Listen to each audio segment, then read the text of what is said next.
You're here. Good.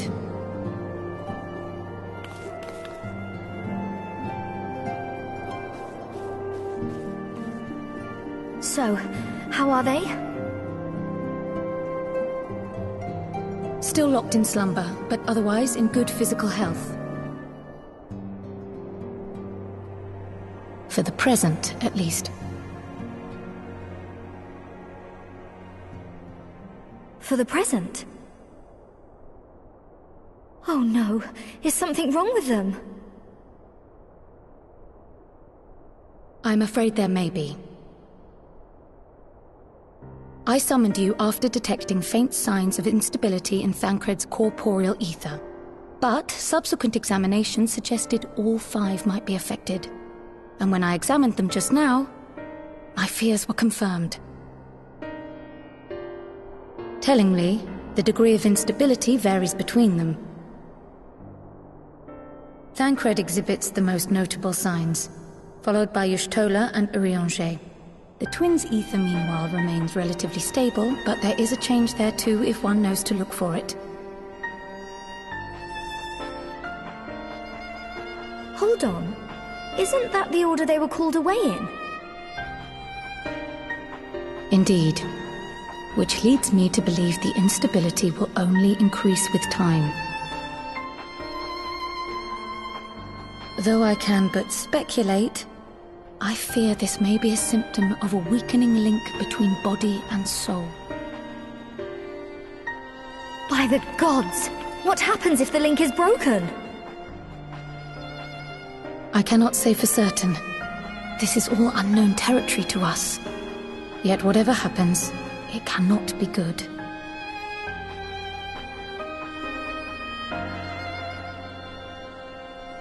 Mercifully, the instability is still only slight. And you may rest assured Master Matoya and I will do everything in our power to keep it from worsening. Be that as it may, it is imperative that you find a way to restore our friends' souls to their bodies.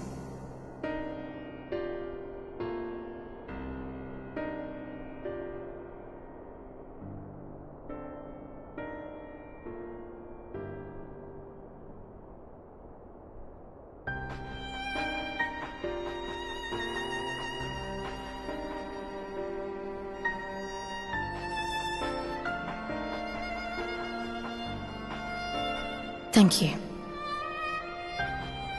But where's he even supposed to start? We had the greatest minds in the realm hunting high and low for an answer, and they ran out of places to look.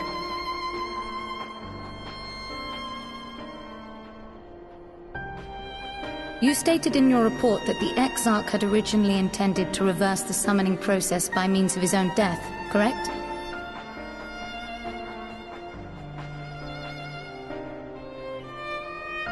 Raha always was a reckless young fool, ready to die for the first righteous cause that came along. His plan might well have worked, but I for one am glad he never had the opportunity to see it through. Even if it does mean our friends must remain stranded a while longer. There is another way, I am sure of it. And the key lies with him, with the Exarch. Pray return to the First and apprise him and the others of the situation. We, meanwhile, will do what we can from here. And, if the fates are kind, we will have good news to share upon your return.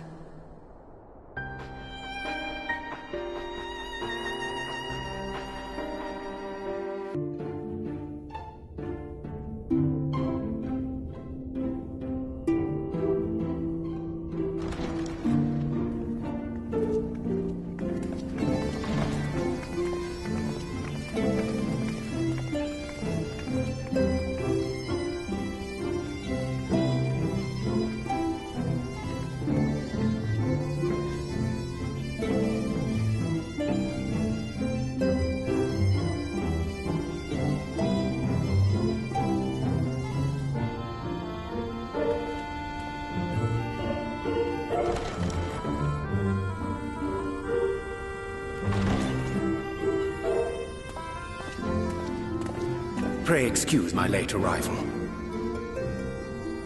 Will Thancred and Reen not be joining us? Nay, milady. With apologies to all, they beg leave to pursue their investigation of the empty to its conclusion. Should matters here demand their presence, however, they did assure me that they would make themselves available. Yes, of course. Then let us proceed.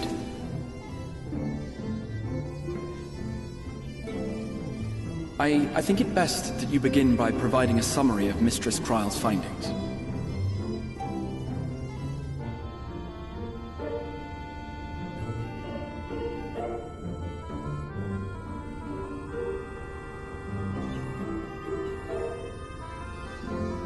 I suppose it was only to be expected that some change would occur. Yet our souls seem unaffected, to my eye at least. How long they will remain so is another question. Kryle is right. It is imperative we find a way to return to the source. Perhaps an explanation of the method by which I brought you here will yield some inspiration. Ere I begin, it must be noted that I am by no means a gifted mage. In order to employ powerful magics, I must rely upon the Crystal Tower and its boundless reservoirs of energy. The magic that summoned you was no exception. It is a singular spell, adapted through painstaking effort from the technique that transported me to the First. To use an analogy, it works by cutting a hole in the fabric of reality. A hole tailored to the object of summoning, through which it and it alone may pass unscathed. Though I succeeded in creating said hole, I failed to latch onto my intended target. Instead of you, the spell found those close to you, and ended up summoning them in their incomplete state.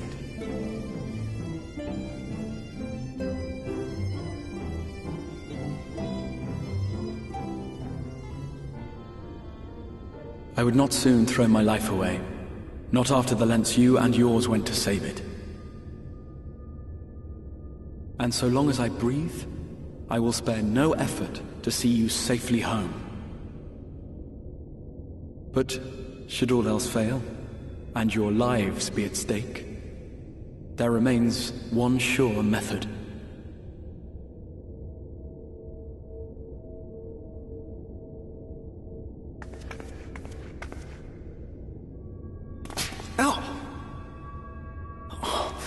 What was that for? How can you even entertain such thoughts? You owe your life to the Warrior of Light, and you don't get to die unless he says so.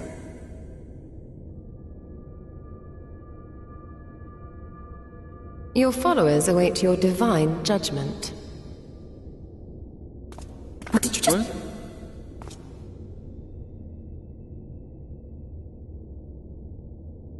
What? If the two of you have finished, perhaps we could return to our discussion? Rather than dwelling upon the multiple failed attempts at transference, I think it would behoove us to focus on the solitary's success.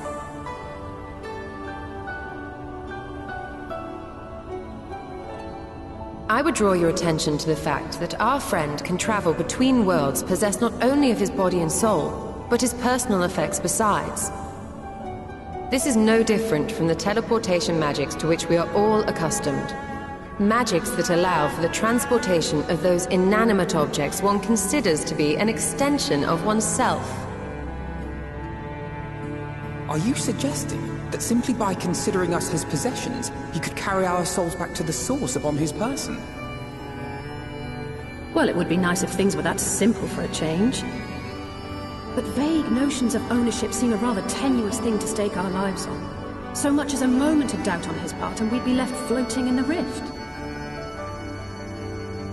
Milady hath the right of it.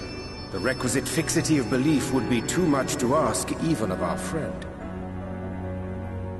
Yet, were we to immure our souls within an object in his possession, mayhap then our safe passage could be assured. White Orside would, I believe, serve as a suitable vessel for this purpose. It was conceived to imprison the massy soul of an Ascian, and should house one of ours with relative ease. We would need only to ensure our soul's safe preservation inside the stone, and identify a means by which they might be transferred back unto our vacant bodies. Soul preservation and transference. I believe I know of someone who may be able to assist us. On the far shore of the source, there stands a great palace built by the elves. It was forsaken in the wake of the flood, but a certain Numo chose to make their home there soon after. Though they have long lived as a recluse, they once occupied a place of honor in Verbert's royal court, and it is said that none in all of Norvrand is more knowledgeable than they on matters of the soul. Well, I've no objection to seeking a helping hand, but if they've gone to such lengths to hide themselves away from the world, what makes you think they'd be willing to lend us one? A worthy question. Years ago, I myself tried, and failed, to solicit their cooperation in the battle against the Sin Eaters. No sooner had I begun to make my plea, than they unleashed a swarm of their familiars upon me. Unlike me, however, you have curried favor with the Fae folk. By that merit alone, I am hopeful that they would grant you an audience. They may still be inclined to turn you away, of course, but if their knowledge might feasibly facilitate your return home, we have to try.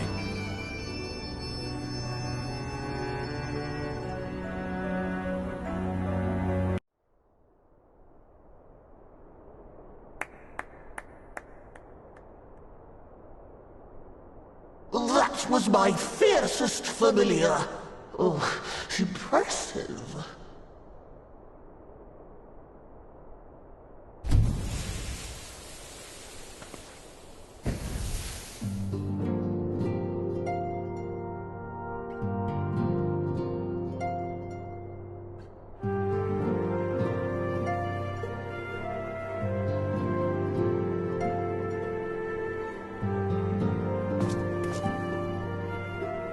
Backlook, 'tis good to see you again after all these years.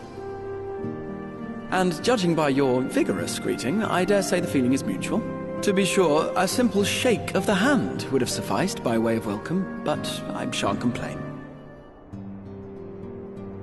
But you must be wondering as to the purpose of our visit. We come to beg your assistance in a most urgent matter. Shake? Beg? Our comrades' very souls are in danger. If we are to save them, we will need the benefit of your unsurpassed knowledge on the matter. Please, will you not sit and hear our plea? Oh, how dare you! How dare you speak thus in my presence! It was to escape such words of temptation that I hid myself from the world of men. You are sinners, one and all, and I swore never again to have any part in your affairs. I can only imagine what terrible events forced you into a life of seclusion. But I know that the Numo are a good and noble folk. It is not in your nature to turn a blind eye to the plight of those around you. And in treating with us, I am certain whatever mistrust you feel for man will begin to heal.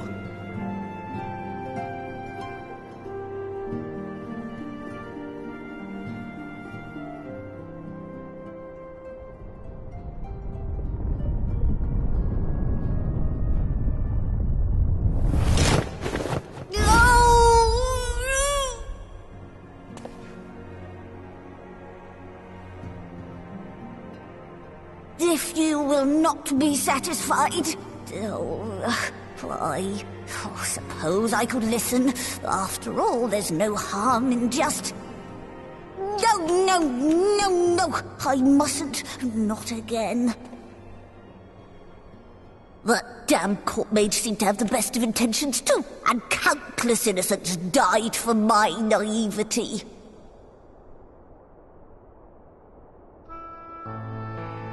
Oh, you know not what you ask of me.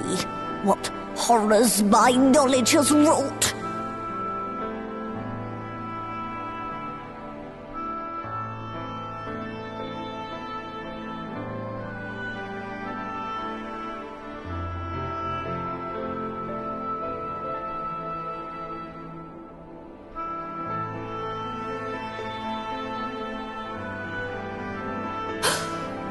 You know of the plague? Then you know how dangerous soulcraft can be. Instead of saving your friends, you risk damning them. Are you sure you're willing to take that chance?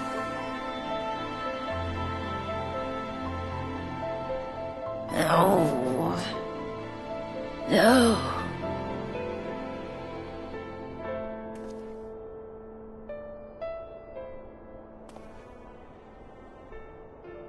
Oh, very well. I will hear your petition, but that is all.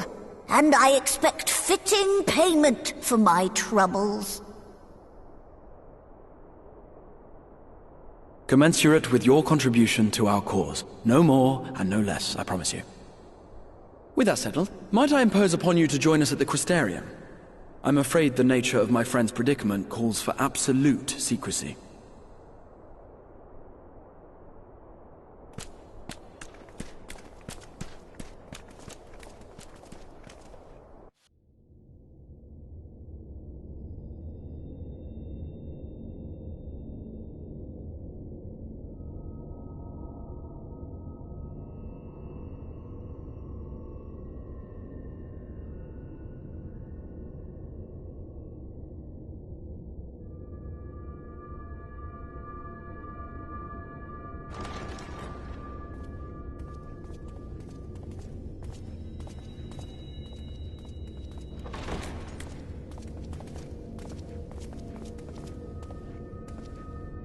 I'm sorry. You mean to tell me not only that the return of night was your doing, but that you hail from another world as well? Everything we told you, of the source, the shards, the 7 umbral calamities, all of it is true. I realize how fantastical it sounds, and I would not blame you for doubting our testimony. But given your expertise, you must surely have noted the peculiar nature of their souls. Any other time and I would have dismissed your stories as balderdash and flummery.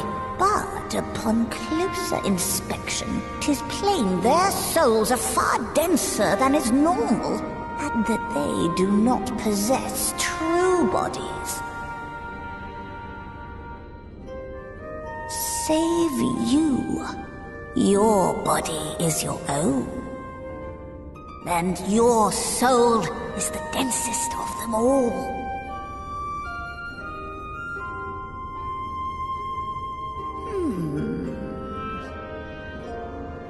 As I said before, were it not for their heroism, the skies over Norvrant would still be awash with light, the realm yet at the mercy of Vorthri and the Sin Eaters.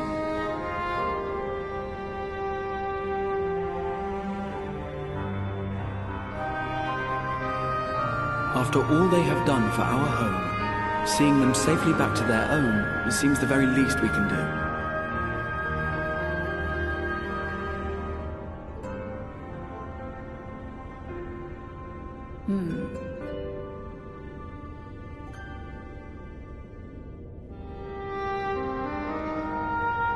Your tale is intriguing. Yes, very intriguing indeed. Simply to hear it is fitting payment in itself. As for your friends, I can but agree. Their valorous deeds on behalf of Norvrant are deserving of recognition, of their own fitting payment. You will help us then? I will. I would see my knowledge put to good use for a change. I do have one condition, however. I am not the spry young Numo I once was. As such, I will require assistance in my fieldwork and testing.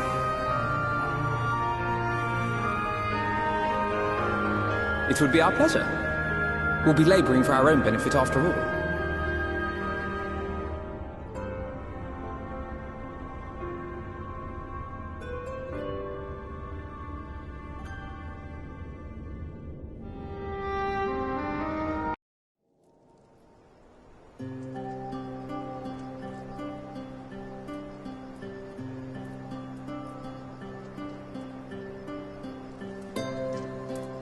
Let us begin. I trust you've prepared the clay?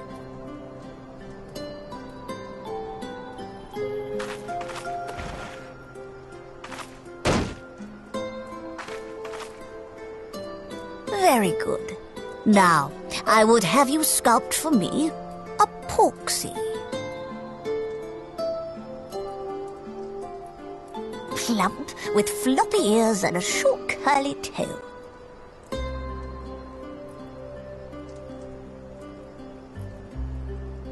A porksy. I think I know what you mean.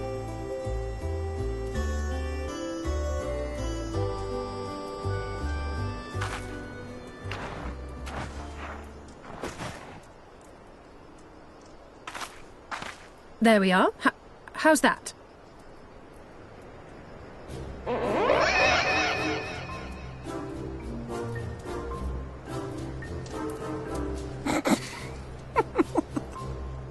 Well, it is certainly creative. There's no denying that.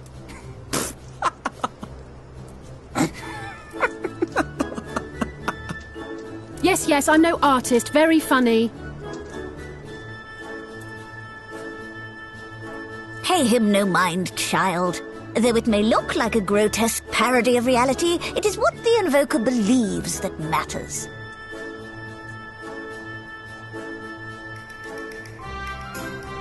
You're not helping.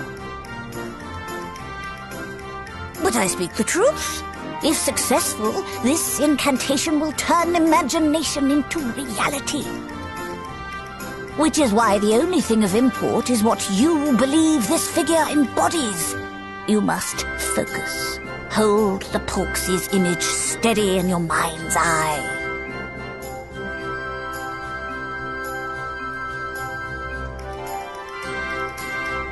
Now then, as I taught you, relax and allow your energies to flow.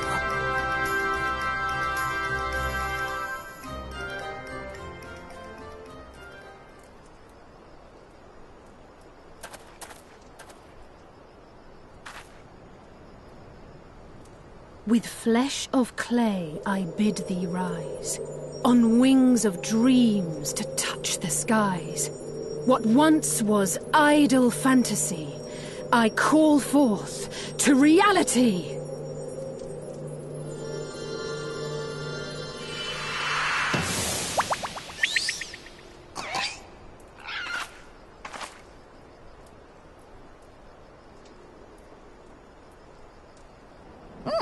Not bad for a first attempt. Now, let us see what can be done for young Halric.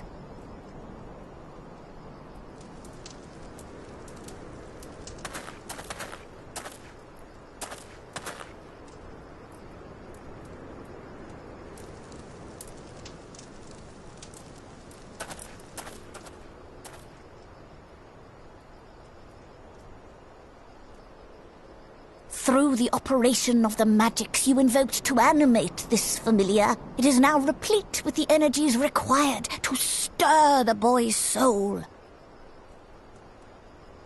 You need but give it a name, and it will do as your heart desires.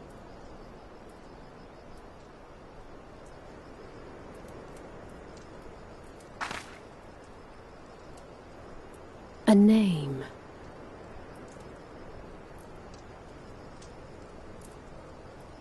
All right, I've decided. Now.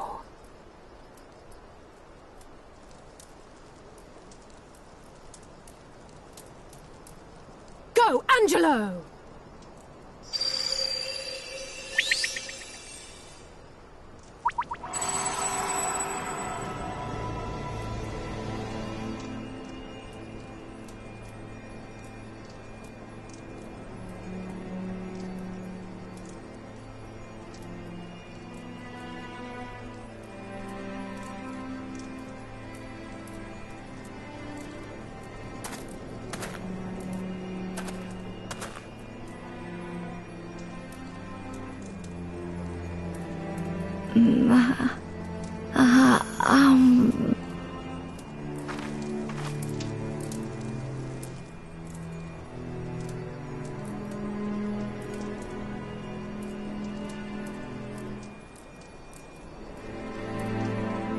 Mother...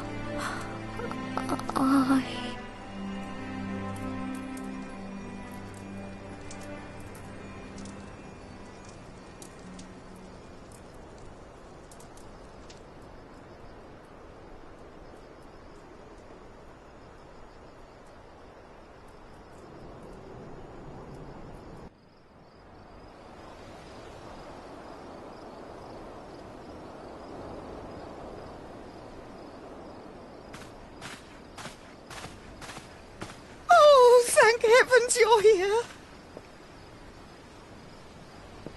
Lady Chai, whatever is the matter? I knew not where else to turn. Oh, this is all too much for my poor heart to bear alone. Alone? What of Master Chai? But that is the very reason I summoned you. He's gone!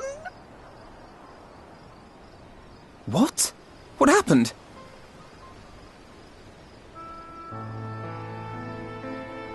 It all began after the events at Mount Golg.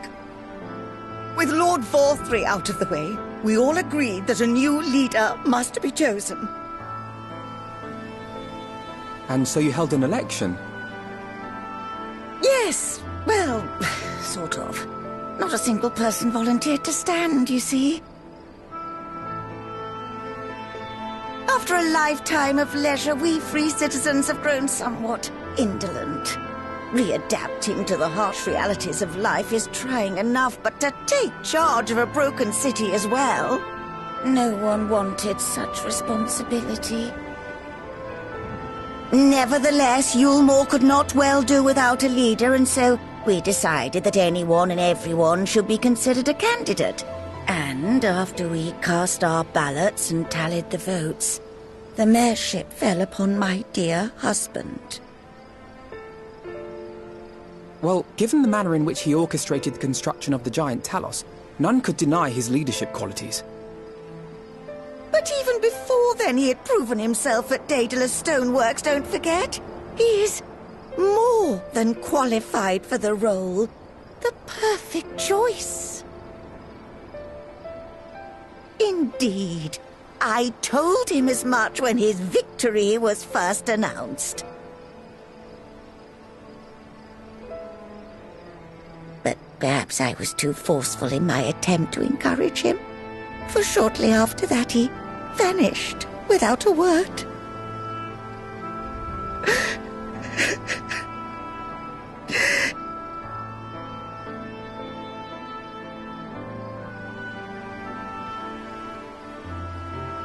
You believe he was so daunted by the burden of leadership that he felt compelled to flee?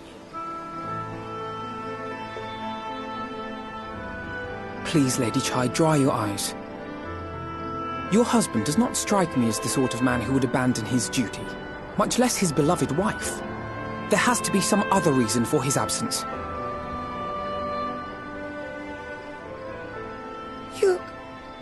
truly think so?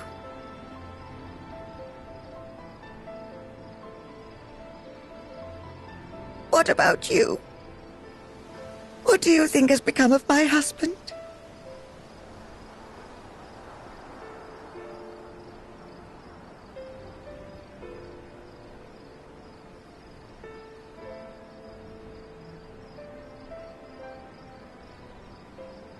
And there you have it, Lady Chai. You needn't worry. Master Chai loves you more than all the world, and he will return. Wherever he may have gone, rest assured we will find him.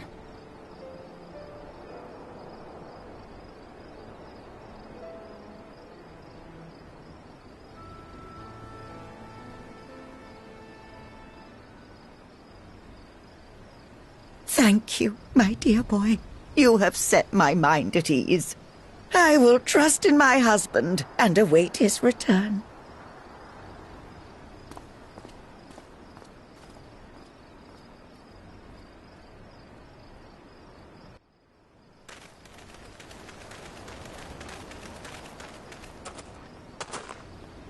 Well, it's you again. Well, I see you've invited your friends. Need them to fight your battles for you, do you? No, I didn't invite them, as it happens, though they are indeed my friends. Well, not only mine, but every true Eorzean's.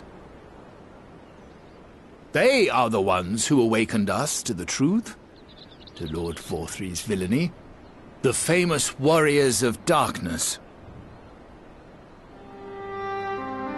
Are they now? Yes, they are. It would be no exaggeration to call them our saviors. We owe much and more to their kindness, but we cannot depend on that kindness forever. To do so would be a little different from entrusting our affairs to Lord Vorthry. Nay, we must learn to stand on our own 2 feet. And I would have them present to witness my attempt. Hear, hear, Master Chai. Your sentiments are admirable. Yet admirable sentiments do not a nation make.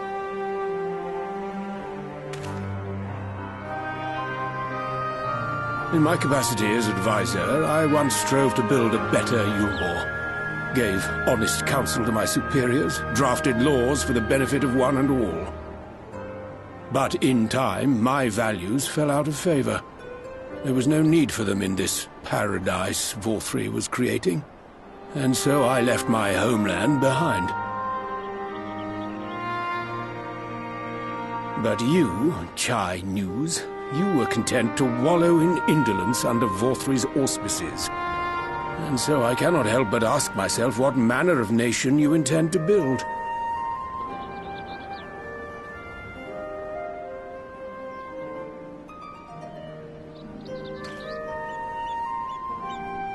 I can offer no simple answer to that question.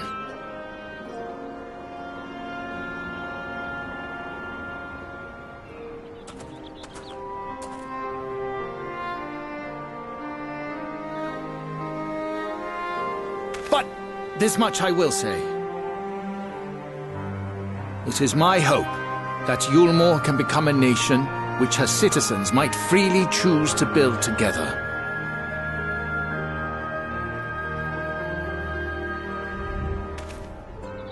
A great many people, myself included, flocked to Eorzean seeking sanctuary.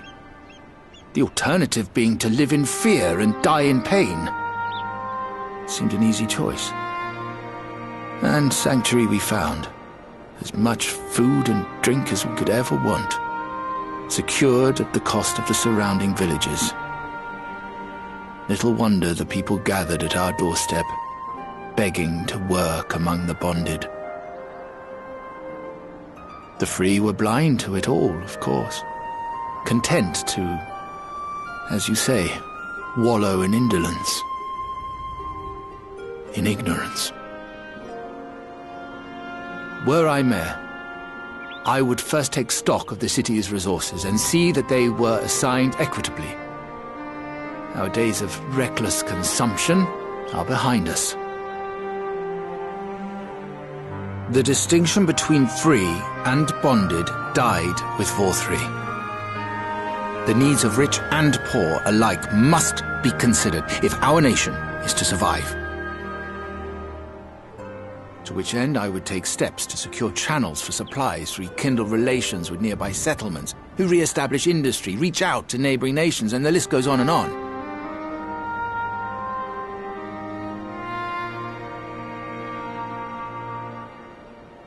But I am no ruler, nor even a politician. I am an entrepreneur. My expertise lie in planning and profit. I haven't the knowledge or experience to run a nation. Please, Rendon, will you not help me? Together, we could solve the city's problems. Build a Yulmore for the people.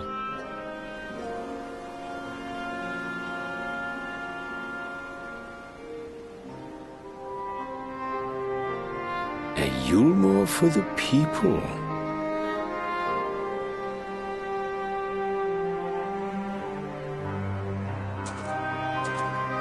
I'd rather like the sound of that.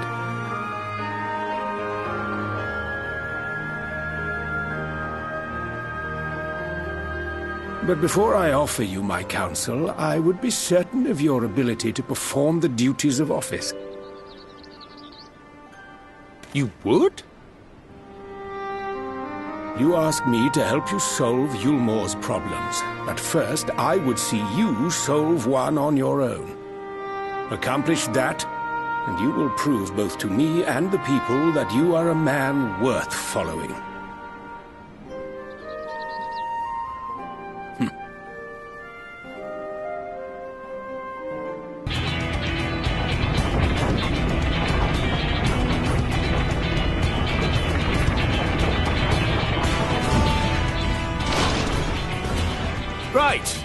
Right then, form a line and make for Yulmore.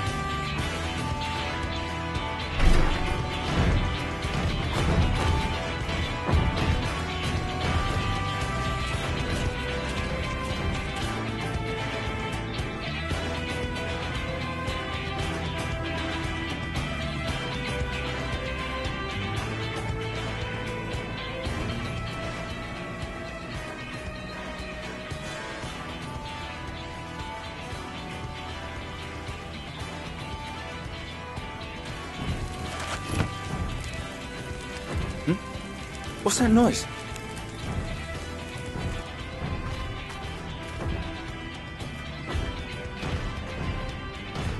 Wicked White! Runaway Talos! Call the guard!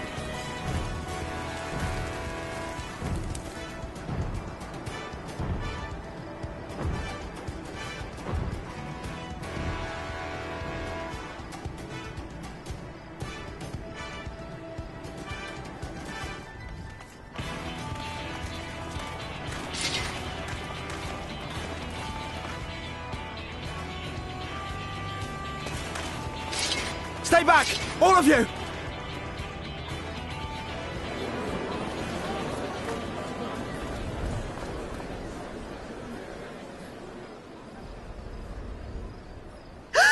Is that...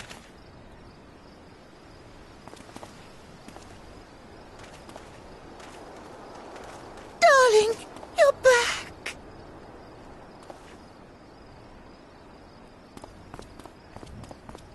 But of course I'm back. You didn't see... Dearest, I can't...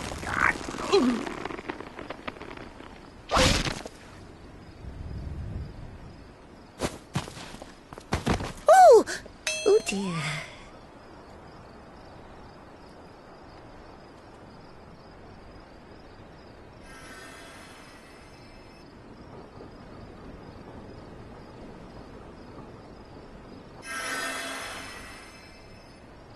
Oh, thank you. I'm sorry, my darling. It's just the sight of you filled me with such joy, I couldn't help myself.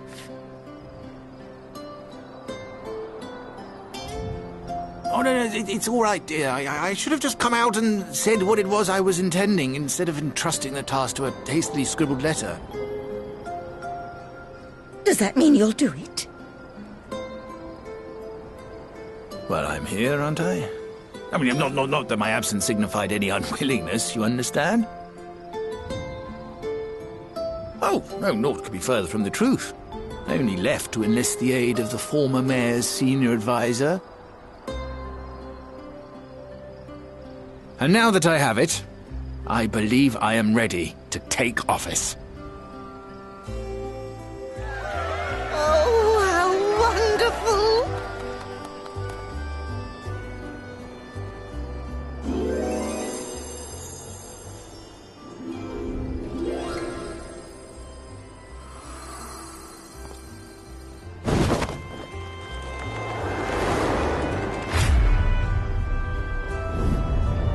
Geralt, please!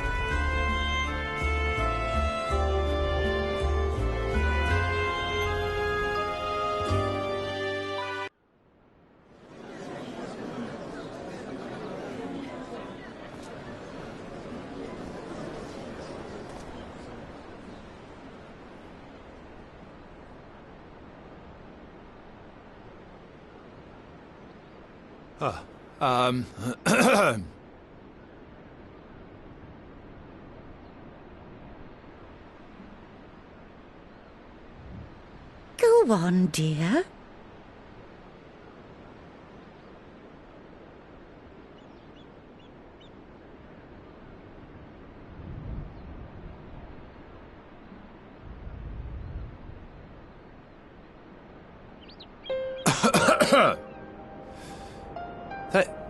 Thank you all for gathering here today. But before going any further, could I ask the free citizens of Yulmore to look around?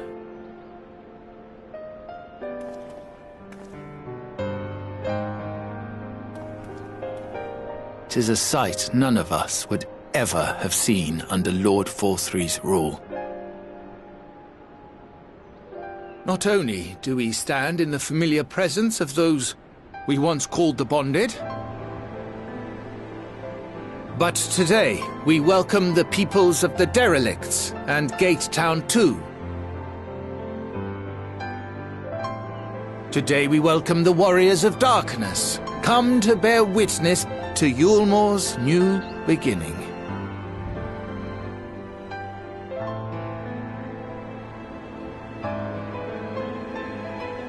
As you know, an election was recently held, at the end of which I had the honor of being chosen to succeed Lord Forthry. You place great faith in me, and I promise to do my utmost to live up to your expectations, and I will seek always to carry out the duties of this office with integrity and fairness.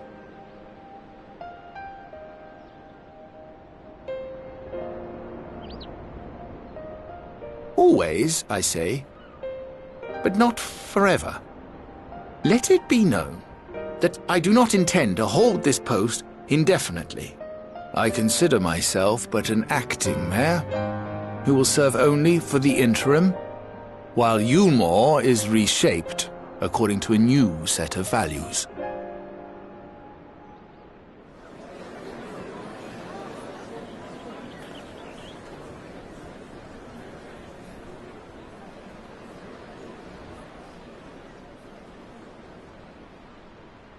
No longer can we think of ourselves as divided, as the free and the bonded, citizens and non-citizens. The systems put in place by Lord Forthry must be undone. But even as we tear down the old, we must give thought to the new, to what manner of nation Yulmore should become. Whatever the answer may be, it cannot be decided by one man alone. And so I propose that an open forum be held, that we might all discuss how best to strive towards a better future. However, there can be no talk of the morrow unless we first address the issues of today.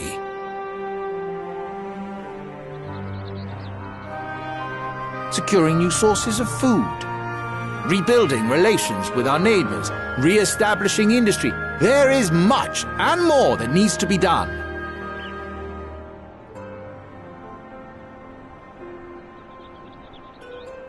Too much for a mere man of business.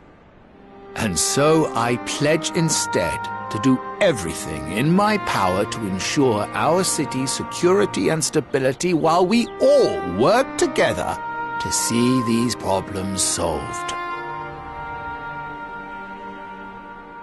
The road before us will not be easy, and I know full well how daunting the prospect of honest labor may seem to some of you. But we must accept the reality of our circumstances. We must move forward.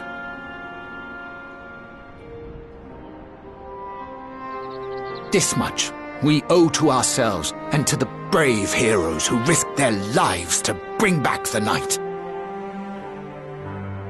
Once we have shored up our city's foundations and regained some semblance of normality, let us reconvene to speak of the future. Until then, I humbly ask that you lend me and each other your strength. For Yulmore!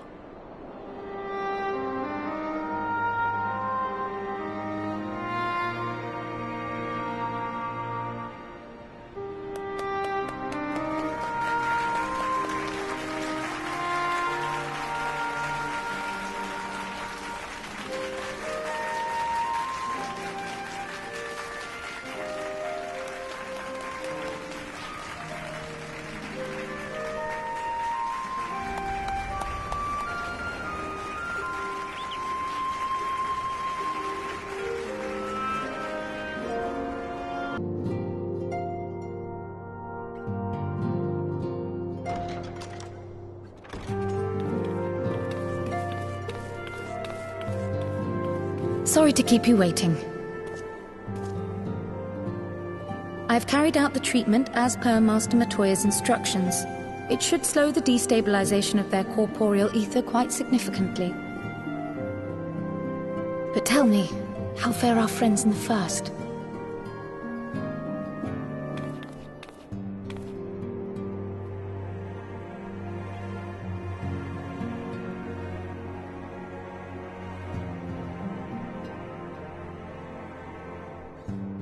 So this Becklug's the first to lead an authority on soulcraft, are they?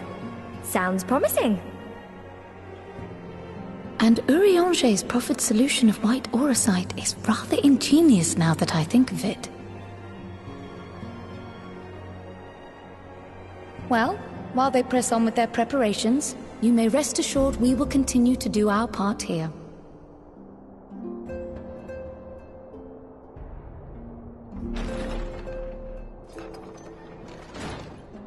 Oh, you're back.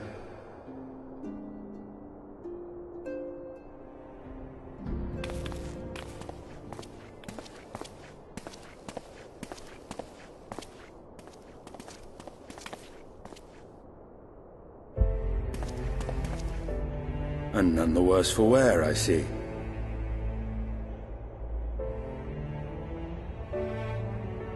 Estinian! Oh, thank the gods! We've been worried sick. Did you lose your link pearl or something?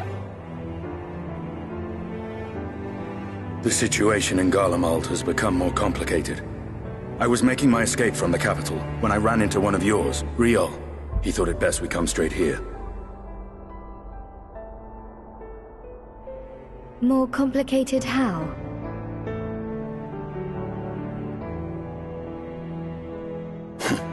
Where to begin? After entering the Empire via Razad Han, I went about my mission of investigating Black Rose.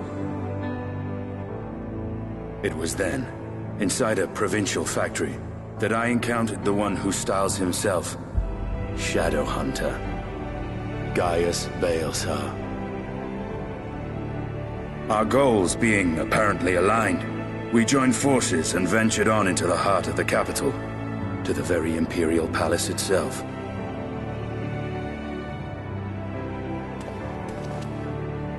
There, we found a man whom all assumed dead.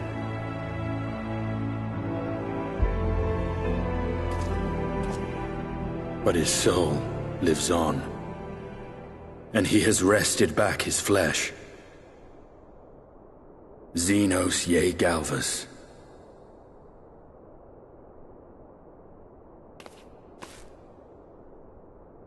Nor did the surprises end there, for no sooner had we arrived than he murdered his sire in cold blood. The Emperor is dead. This sent Gaius into a rage, and he charged in, blade drawn.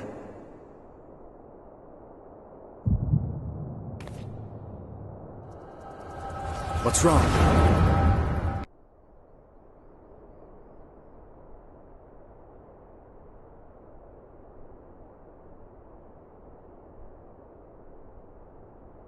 Are you all right?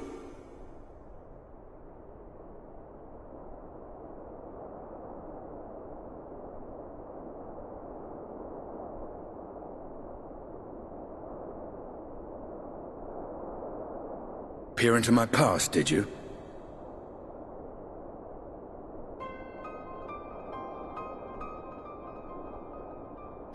Well, I didn't quite relive the experience as you did, but I bore witness to it all. I'm still not sure what I think of this gift of yours, but no matter. Our confrontation was cut short when the Imperial Guard arrived. It was then that Xenos took his leave, citing boredom. To think their research into the Echo could bear such fruit.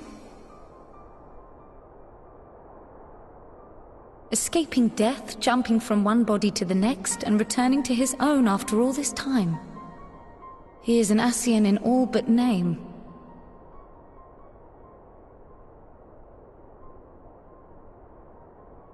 It beggars belief, aye.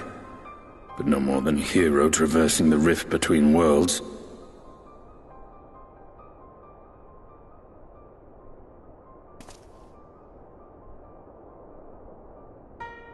My concerns are far more prosaic. With the Emperor dead and the Crown Prince missing, the Empire is in disarray. Until order is restored, assuming it even possible, we needn't fear an Imperial reprisal. And for reasons of his own, Xenos took it upon himself to rid the world of Black Rose. Riol has already gone to apprise the Alliance leaders of these developments. We may leave the matter in their hands for now.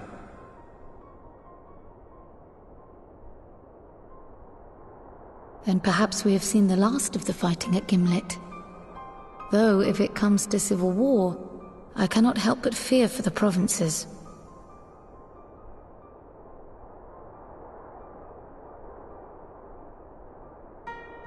I'd nearly forgotten to ask. What became of Gaius? Did he not escape with you? That he did, but we parted ways shortly after leaving Garlemald. He claimed another threat had arisen which demanded his attention. He didn't elaborate, but the absence of some device or other in the capital gave him reason to believe they're planning something. Lest you worry, I believe he has well and truly shed the Black Wolf's pelt. Conquest is no longer his objective. We may safely leave him to his own devices. Well, it's nice to have one less foe to worry about, even if we do have a mysterious new threat to look out for instead. Speaking of which, I'll see that Riol and our shinobi are made aware. Though we still know next to nothing, it can't hurt to be vigilant.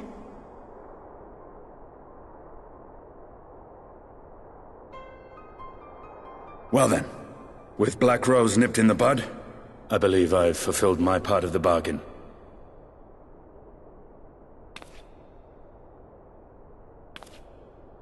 That's true, but with the Archon still slumbering away, We were hoping you might agree to stay with us for a little bit longer.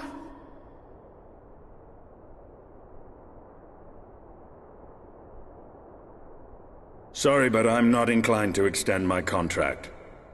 Gaius isn't the only one with business to attend to.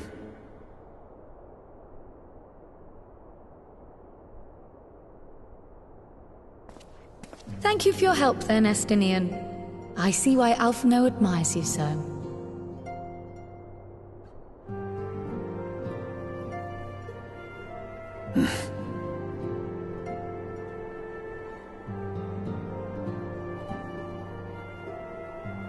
Farewell, my friend.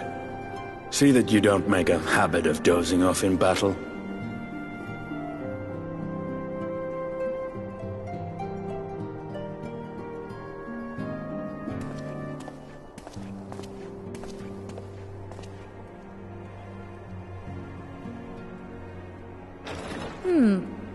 I suppose we should all be getting on then.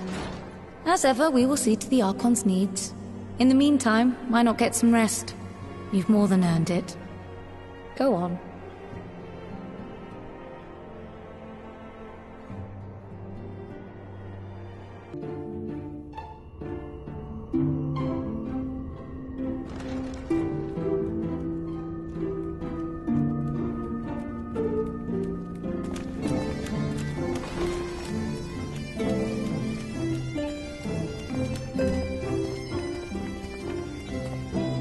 Now that we are all here, what news from the source?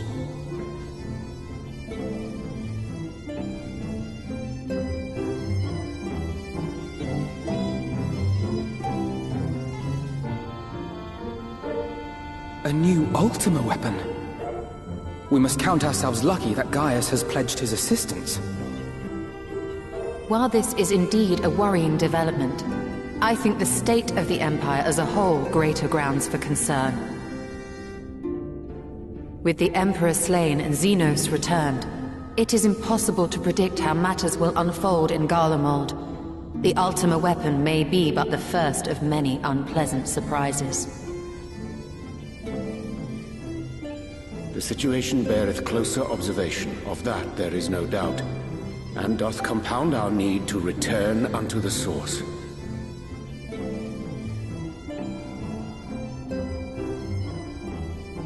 Then let us address that issue. Our long search for a means to see you safely home may well be nearing its conclusion. Thanks in large part to Eorzean and Beklug's invaluable insight, we have succeeded in fashioning a vessel for the journey.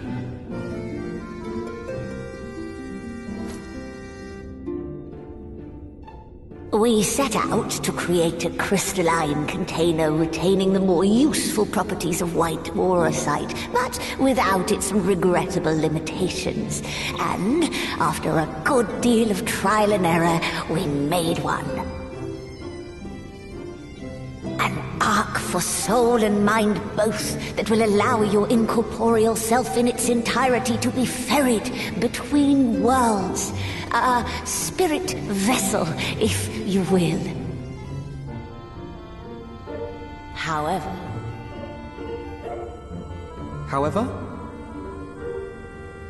Though the vessel is possessed of the requisite qualities to hold mind and memory, it wanteth yet for a means to receive of them. For that, we must needs imbue it with the Exarch's innate gift. A gift that lives on only through the blood of the Allagan Emperors, which certainly does not flow within aurosite or any other crystal. Just so, milady. The blood serveth as a conduit of sorts. In its absence, memory cannot pass from mind unto mind, nor from flesh unto crystal. That being the case, we must either alter the process of inheritance so as to require no such thing, or determine a means by which my blood may permeate the vessel. I am hopeful that the records found within this tower will yield the knowledge we require to pursue one or the other of these avenues. As well you should be. The Allagan's body of etherological research is extraordinary.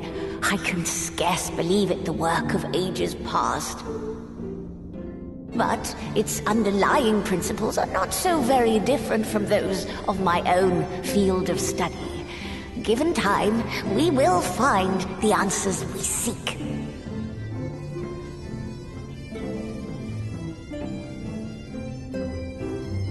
I know that you can ill afford to wait, and it pains me that I must ask you to do so. I can only reaffirm my promise to you that a solution will be found. Whatever it takes, I will see you safely home.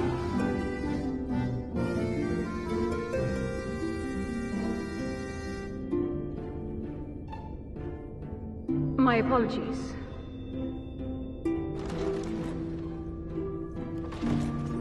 I do hope you haven't come to tell us that mortal peril fast approaches.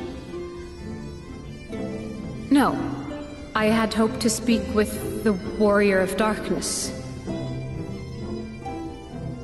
But there is no need to cut short your meeting on my account. I will be waiting outside.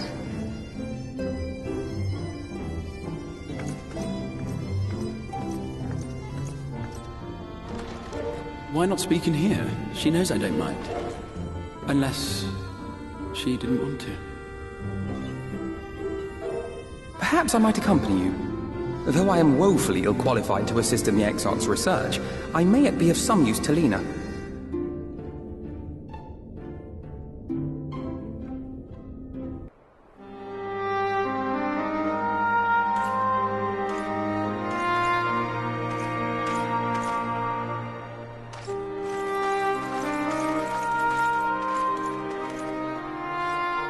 Did you slay this Eater? Your orders were to await the main force before engaging. No, Captain. It wasn't us, I swear it. A man came out of nowhere and cut it down before we knew what was happening. By himself? Certainly it is no light warden, but nevertheless. It's true. Felled it with a single swing of his axe, he did. I've never seen anything like it. So I says to him, "Who are you, the Warrior of Bleeding Darkness?" And he says, "No, I'm a Warrior of Light." And that was it. Buggered off as quick as he came. A Warrior of Light? Why would someone go around calling himself that, though? It was those bastards who caused the flood. I mean, if you were going to pretend to be anyone, it'd be him, the Warrior of Darkness. Eh? Oh, I didn't know. It's an honor.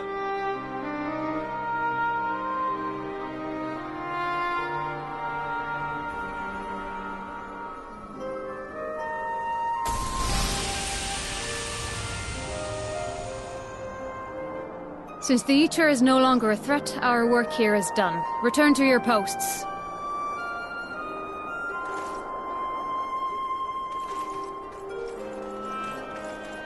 I had hoped to fight at your side today.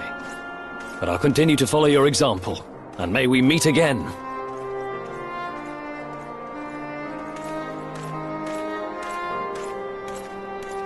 I apologize for the wasted journey. It seems I overestimated the threat.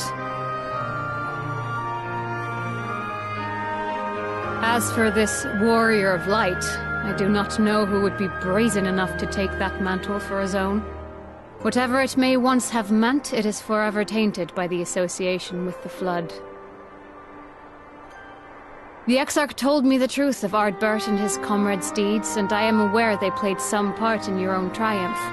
But to most, they are synonymous with the calamity that befell this world. Still, if this man is minded to destroy Sin Eaters, I may forgive him his unfortunate choice of alias. But that is neither here nor there. I thank you for accompanying me. With that concluded, shall we return to the Crystarium? There is a proposal I should like to make.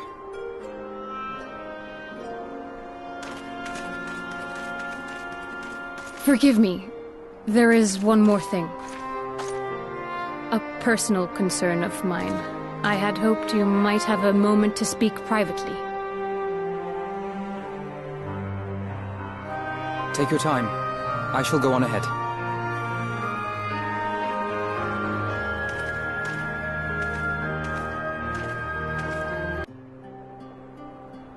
I will not mince words.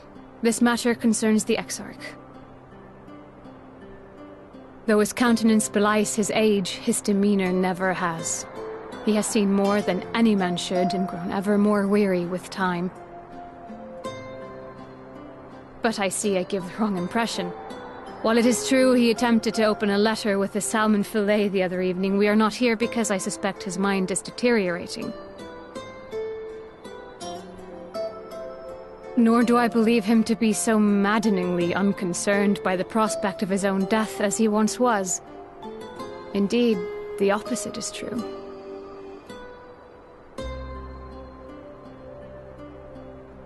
It is for this reason that I seek your advice. Since he returned from the Tempest, the Exarch is not as he was. He seems a different man. A younger man. I know not the details of his research, but when I saw him at work recently, there was a glint in his eye that I had never seen before. He looked happy. It was as if he had peered into the future and for the first time found joy there. Though it gladdens me to see him thus, I wonder if I should not keep my distance. I fear that my presence will only anchor him to the past, remind him of all the pain that came before.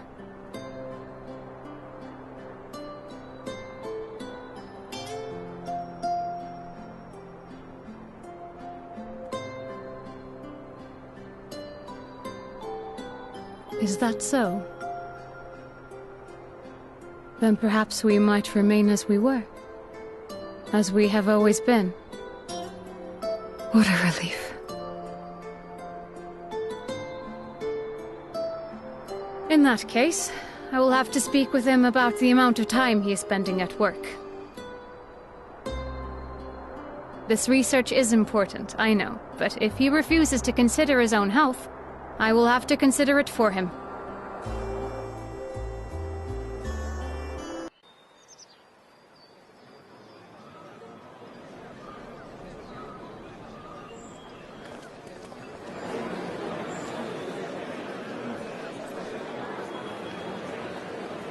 Yes, this looks to be nearly everyone. Let us begin, shall we? Though I am usually the first to hold forth at such events, I think on this occasion that honor should fall to you. They would be more inclined to take the word of the Warrior of Darkness. Indeed. In light of the subject matter, who better than thee to speak these truths?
Wicked White? The Warriors of Light did all that? So they never... I mean, they only ever wanted to help. And when everything they'd done turned to ash, they still carried on. They gave everything to stop the flood. First their lives, then their souls. And they managed it too, in the end. They saved us. And we cursed their names.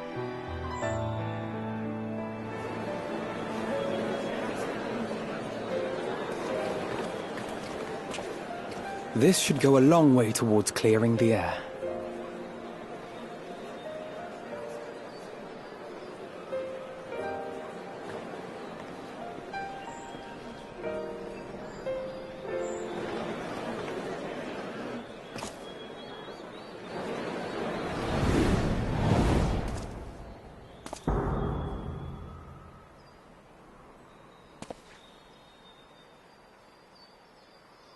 Impossible.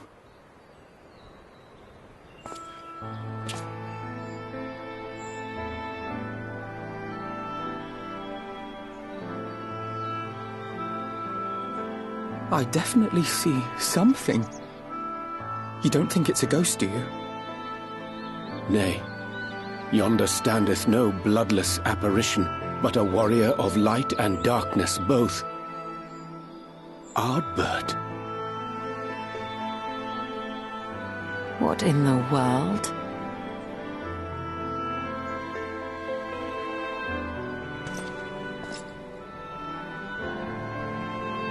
It's you! The one who slew the Eater!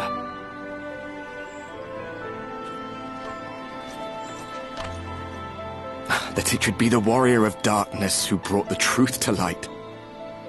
You've saved me a fair bit of time, though I have a few words of my own to say, if I may.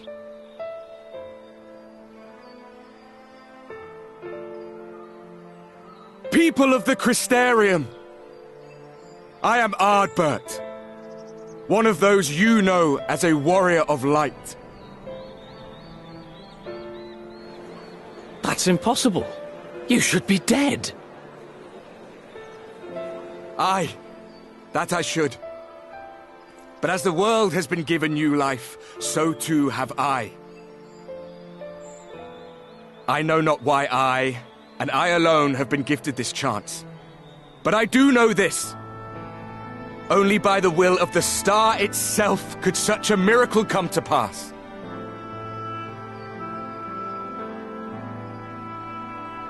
The hero who stands before you now, the warrior of darkness, is not of this world. And the day will come when he must return to his home.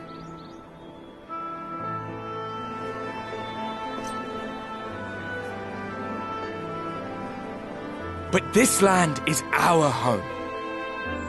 And if it is to remain so, now and forevermore, it is we who must protect it. The time to rely on saviors from afar has passed. It is you who must rise. You who must become the new warriors of light. What? Us? Warriors of Light?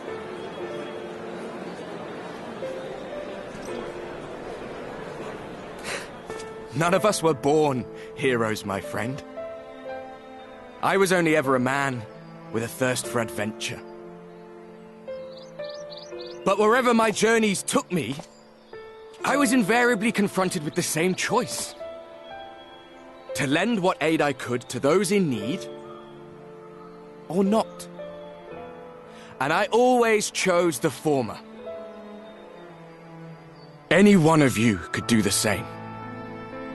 All you need is the will to help your fellow man, and the resolve to see it through.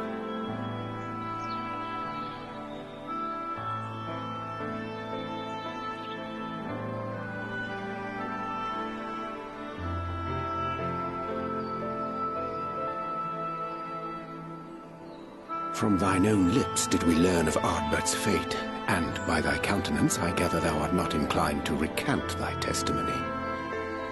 Yet whosoever this man may be, his words hold truth and resonate with the citizenry besides. For us to voice our doubts here and now would serve but to sow disquiet. 'Twere better we retired unto the ocular and there discuss this matter in private. Go. I will stay here and watch.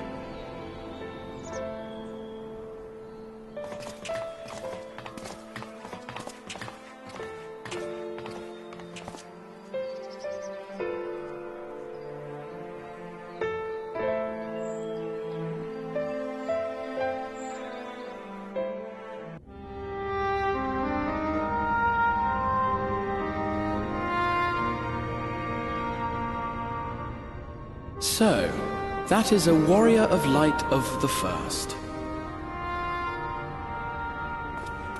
I've not had the pleasure of making his acquaintance, but as you all seem to be in agreement, I gather this is no simple case of mistaken identity.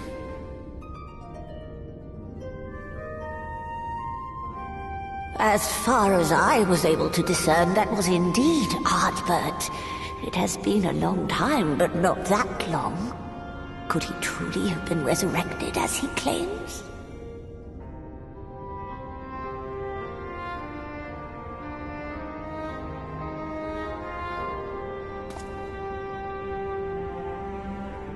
Ardbert did entrust his very soul unto thee. I see no reason to question thy judgment. Nor I. To my eyes, your ether burns as brightly as the day you slew Emmett Selk. That is proof that he is with you still.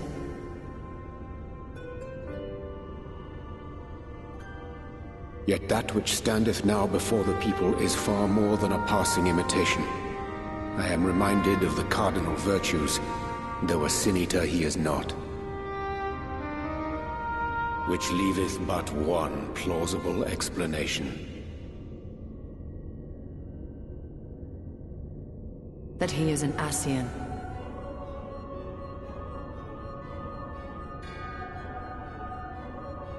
Given their fondness for posthumous possession, I would have to agree.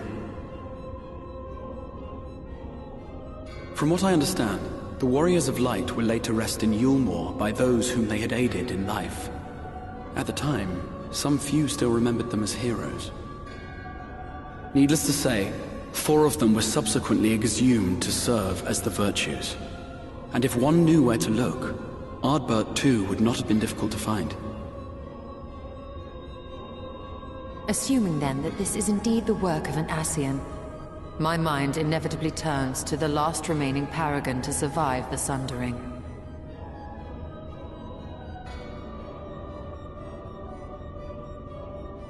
Elidibus.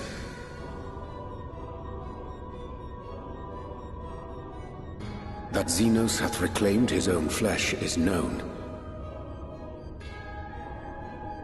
Thus evicted from his borrowed form, and cognizant no doubt of Emmett Selk's failure here in the First, 'tis quite possible the emissary chose Ardbert for his next vessel.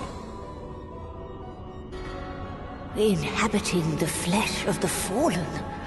Why, that is unsavory. And they do this often, you say? Verily, for they possess no corporeal forms of their own. In what one may term their natural state, none save those gifted with the echo can perceive them. Indeed, when Elidibus intruded upon the waking sands, his presence did go unmarked by all save Ninfilia and the Warrior of Light. On that occasion, I myself remained ignorant of his coming until after his departure.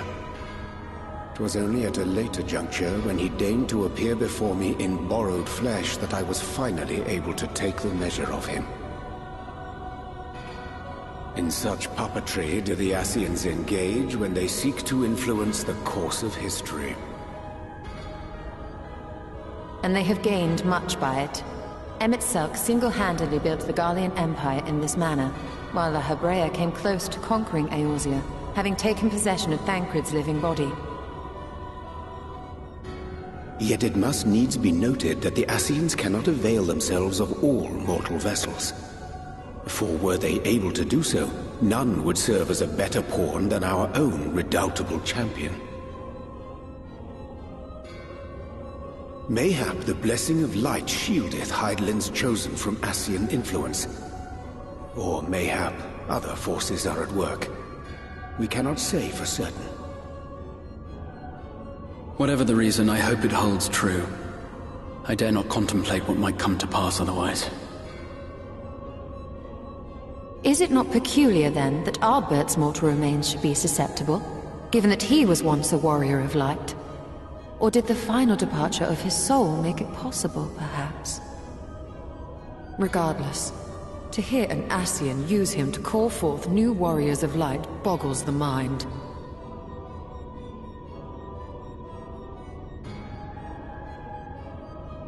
Elidibus hath ever been an enigma, his ostensible purpose being to preserve the balance between light and dark.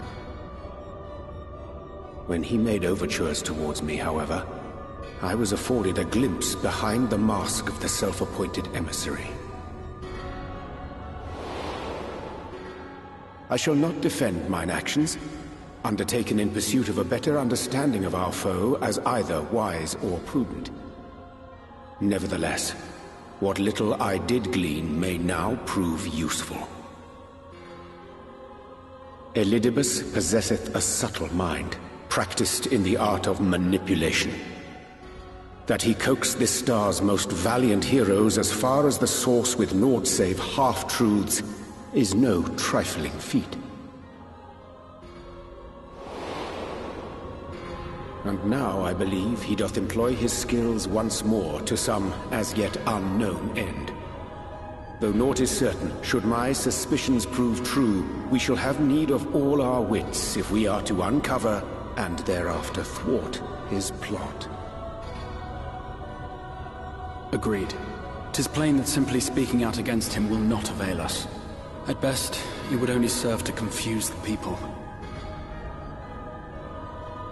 And I would hesitate to do anything which might tarnish Ardbert's reputation once more, nor yours by association.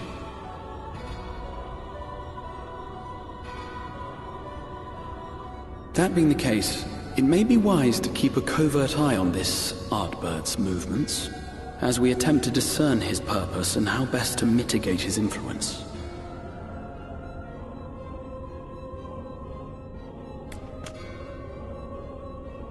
His performance appears to have concluded.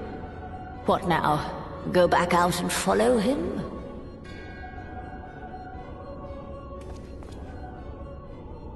Twould appear Master Alphino already hath pursuit in mind, and I suspect one pair of eyes shall better serve our cause than half a dozen. Let the rest of us maintain an inconspicuous distance, for the present at least.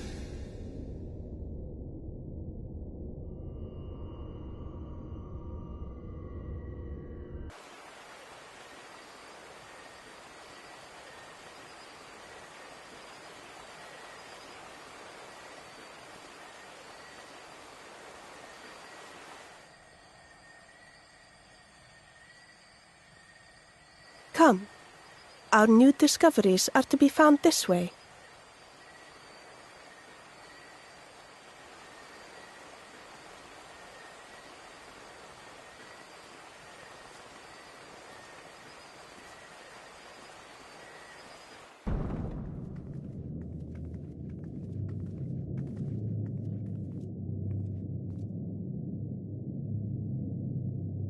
The people of Ronka are known to have venerated animals, but these features do not match those of any indigenous species.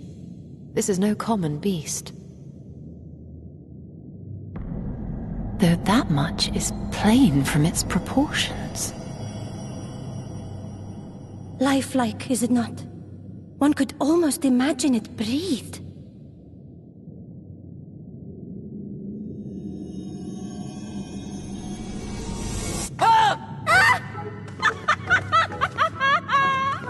Why you... Ugh.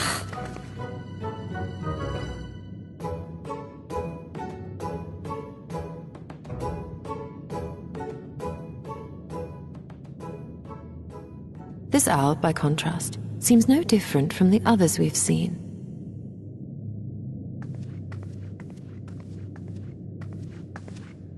The sealed door lies ahead.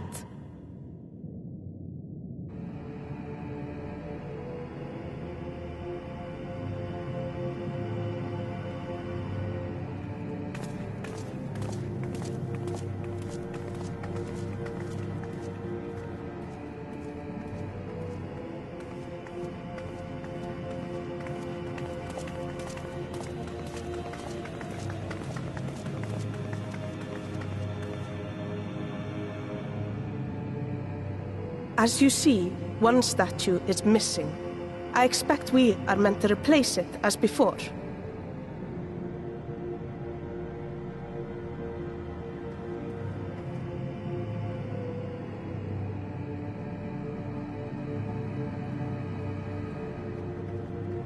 Too simple.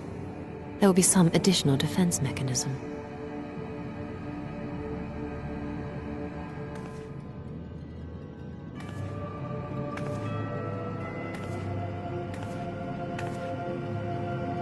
Just a moment.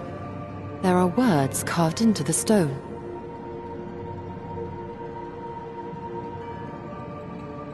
He who would disturb a hero's deserved slumber shall instead waken the beast and know his folly.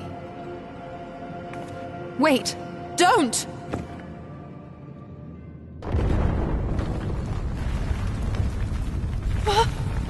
What? But I only... What is happening?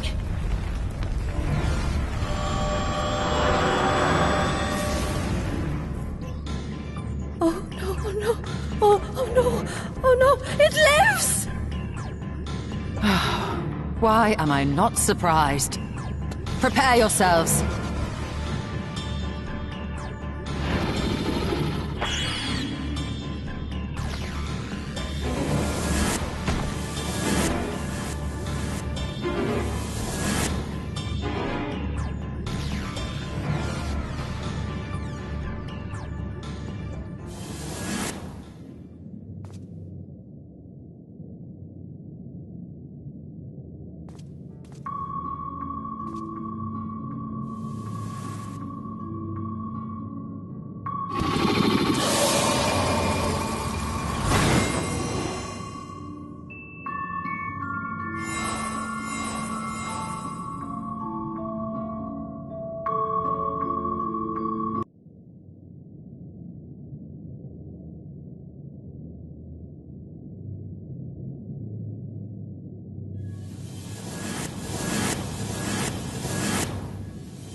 It would seem the magics have returned us.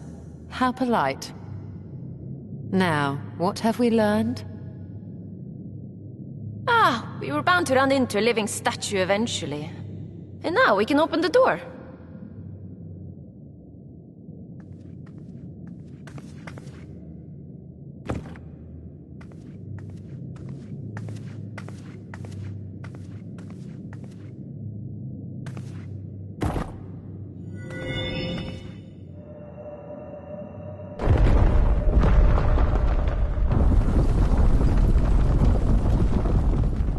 He who would disturb a hero's deserved slumber.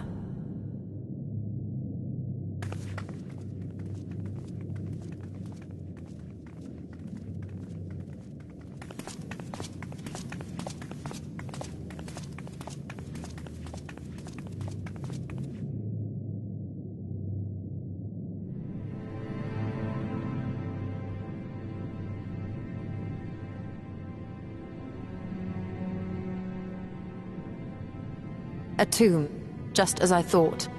Befitting a hero.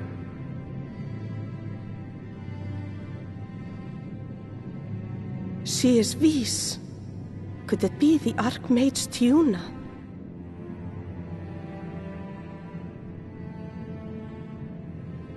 A legendary hero of Ronka, as you surmised.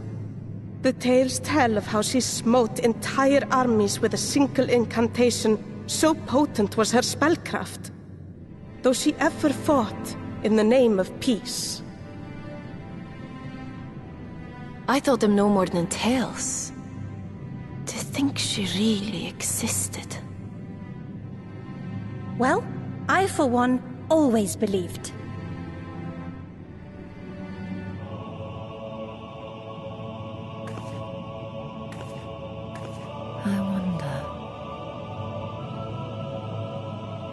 By the light of fallen stars, great power awakens.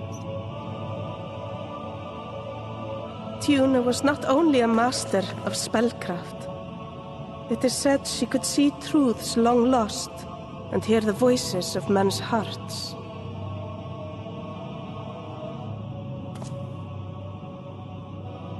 Naught less than the echo.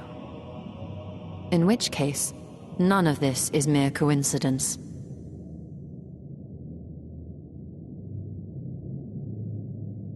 A shower of stars setting the sky aflame. And in both this world and the Source, we find individuals within whom a mysterious power awakened at the sight.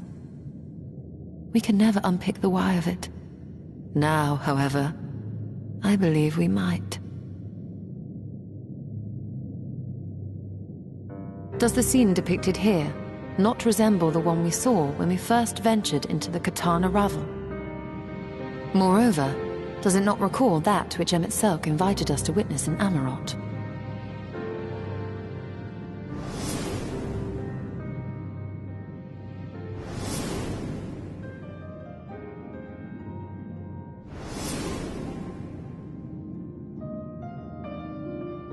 The final days. If, as the Exarch's research suggests, soul and mind share a fragile yet profound bond, might it not be possible for an event to leave such a deep imprint upon the soul that it could be perceived eons later, given a suitable trigger? The echo defies explanation by conventional etherological theory, or shall we say modern etherological theory. But if it is a power that once belonged to the ancients, to souls yet undivided,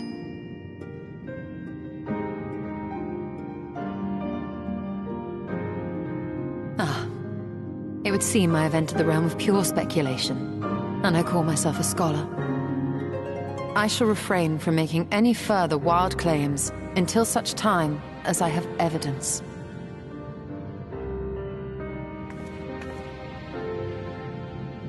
Still, I cannot choose but be reminded of our experience in Amarot.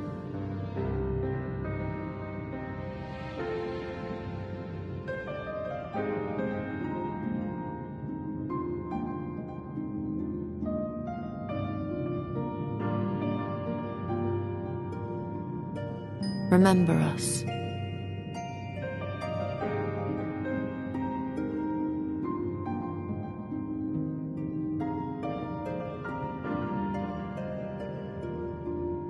History is learned, not lived. We have always protected the tales of Ronka, just as we have protected this place. But we are mindful of what our mothers taught us. We see the past through our own eyes and speak of it with our own words. Thus do we come to understand it in our own way. But this is not the same as remembering. Your mothers were wise. Though we witnessed the final days, our impressions cannot fail to be colored by our own experiences and expectations. Those who lived through it would have perceived the event quite differently. We must bear in mind that it is no simple matter to keep the truth alive, or it will die with Emmett Selk and his kin.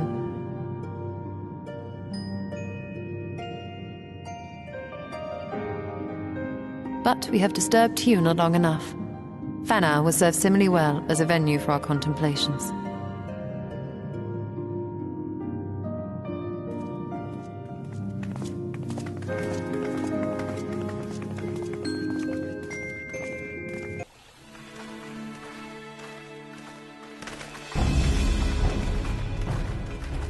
If you were hoping to vent your frustrations on our Issa friend here, I can only apologize.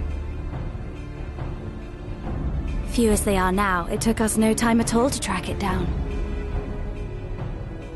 That suits our purpose perfectly. Now we need only wait for Ardbert to arrive. Weren't you two meant to be attending to the empty? We were indeed, and we've made a certain amount of progress. So we thought we might see how the rest of the world was getting on. From what we can gather, the answer is strangely. Right now, we think we can do more good here. It is heartening to have all present. Indeed. We will be glad of the additional hands should matters escalate. Our quarry has come.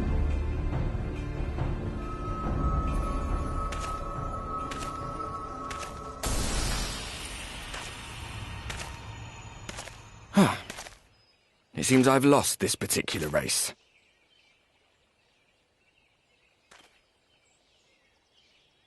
Although I suppose it's only fair.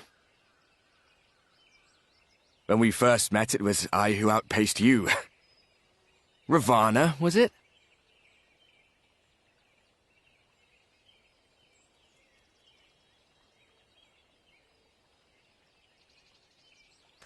But where are my manners?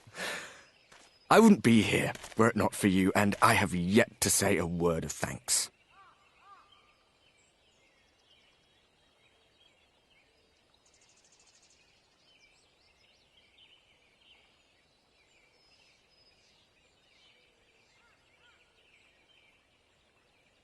Poor fellow. He will be sorely missed.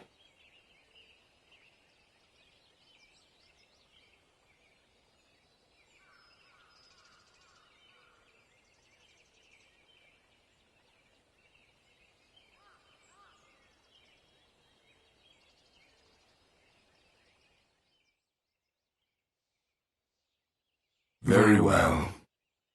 Let us forego this pretense. After all, it was never you that I needed to deceive.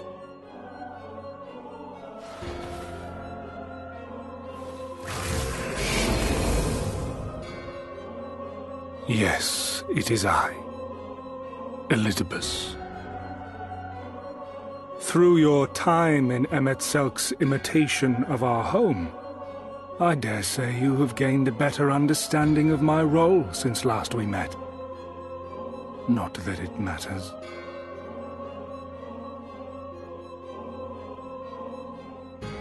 We understand your role, emissary, but not your goal. What is it that you seek to achieve? I seek to enact the will of the Convocation, of course. If it helps you to think of me as but another Ascian, no different in nature or purpose from the rest, you are welcome to do so. Once, I would have said your goal was destruction alone. Now I understand that you fight for something you love, just as we do. Yet though we seem doomed to clash, I bid you consider Emet-Selk's final words. Remember that we once lived, he said. Had he not seen some glimmer of hope in our kind, I do not believe he would have spoken thus.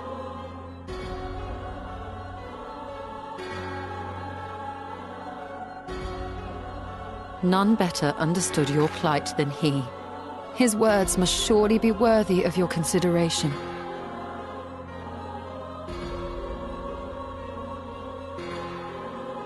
Emet-Selk.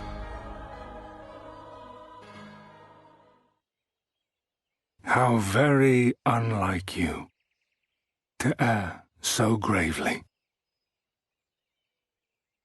That one should stray at the end of so onerous a path is understandable, but I had thought you above such weakness. Mayhap you thought the same. Would that I had been present to offer correction. But I shall do so now, as is my duty, and return all to its proper course. As for you, look at yourselves. Look at your history. Look back 100 short years to how your greatest warriors were undone. And now, at but a word from me, you raise your hands in answer like the puppets you are. naught has changed. You fail, and you fail, and you learn nothing. Allow that which is most important to slip through your fumbling fingers like so many grains of sand, again and again and again, and you would remember us. You do forget yourselves.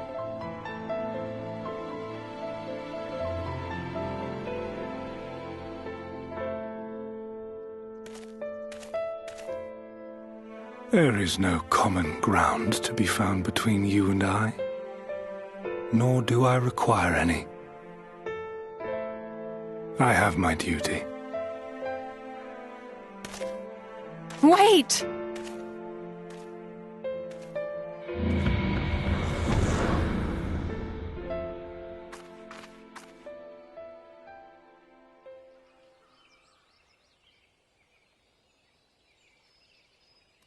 Well, we have confirmed the identity of our foe at least, and 'tis safe to say his objective is the rejoining.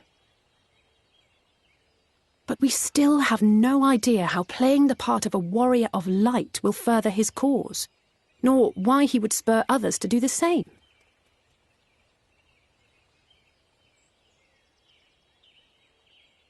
Another visit to the Tempest may shed some light upon these mysteries.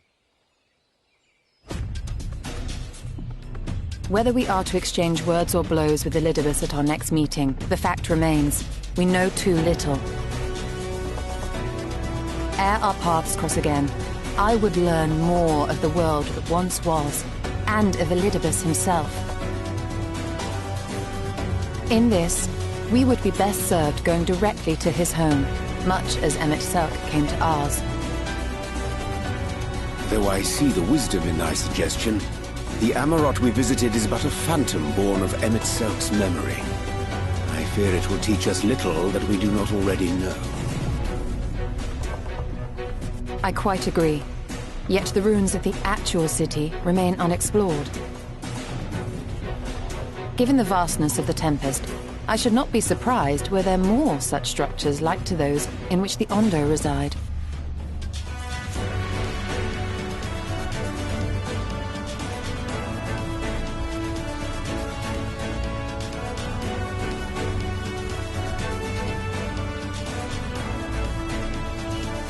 A man after my own heart. Assuming we are all in agreement, then I suggest we first pay a visit to the Ondo. If anyone can tell us where more ruins are to be found, it is them.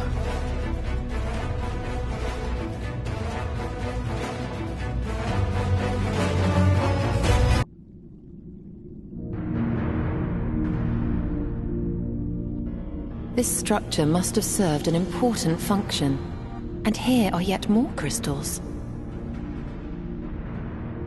I too noted the crystal repository on the way. The Benthos seem to employ them in their spellcasting.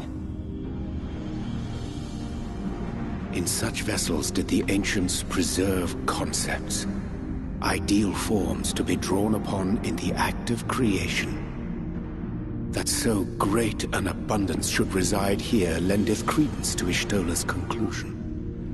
This facility held great significance.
So, it was they who first summoned Hydaelyn. Their discussion did seem to imply as much, yes. I cannot say I have ever heard of this Venar before. For a certainty, Emet-Selch never uttered the name, speak though he did of the schism which Zodiark's advent wrought upon mankind. Some were of the viewpoint that his power must needs be restrained, and to that end did they call forth she who would serve as his shackles. We now know that it was this Venar to whom they looked for leadership. And that this place, in all likelihood, served as their headquarters. The presence of such intimate records attests to that. I would hear what else they have to tell us. All of it. Did anyone see the source of the image?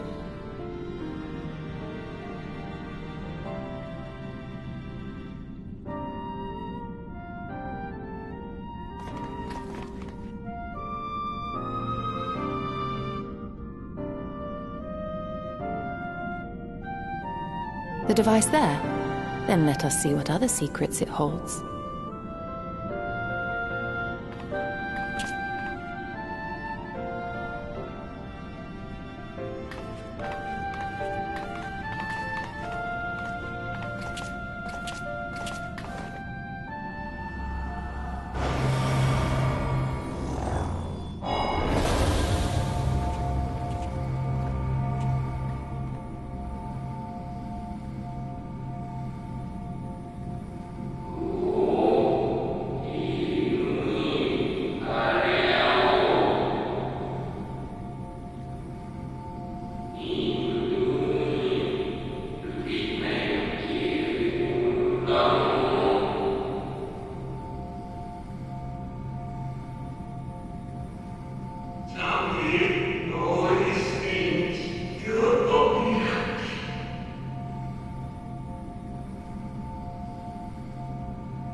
What?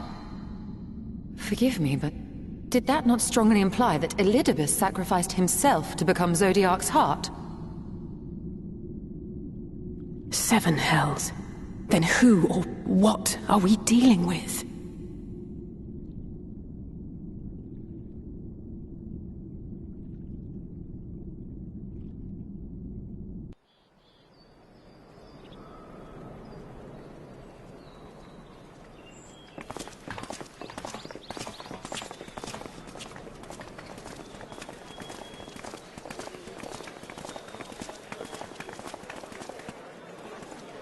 Dare I ask what's going on?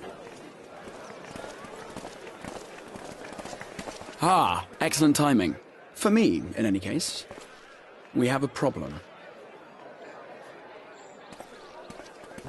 The vast majority of those gathered here are presently in the employ of the Guard or else one of the facets, and no longer wish to be so. In principle, all are free to change vocation at any time. But a city does require a certain number of people in these positions if it is to continue to function. For the moment, I have asked them to postpone their resignation until such time as replacements can be found.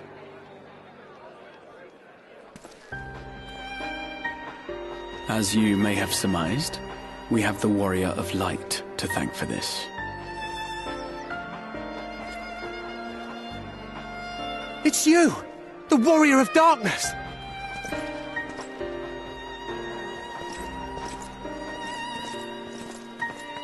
You understand, don't you? Someone's going to have to look after this place once you're gone. We just want to be ready to do our bit when the time comes. And not only here, but everywhere. Which is why we've got to get out there and lend a hand to those in need.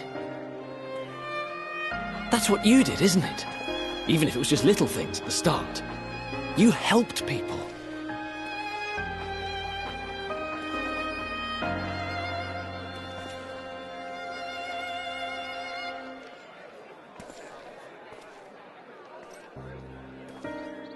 And we're trying to do the same. We may have our sky back, but there's no shortage of people who still need help. If we follow in your footsteps, then I choose to believe we too can be heroes one day. Even warriors of light.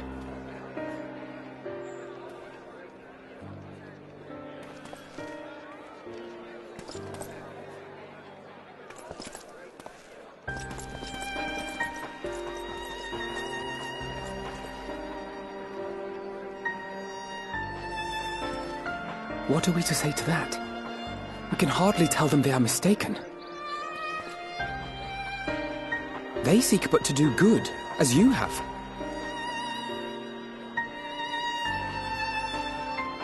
But no more can we stand idly by and suffer a paragon's scheme to proceed unchallenged.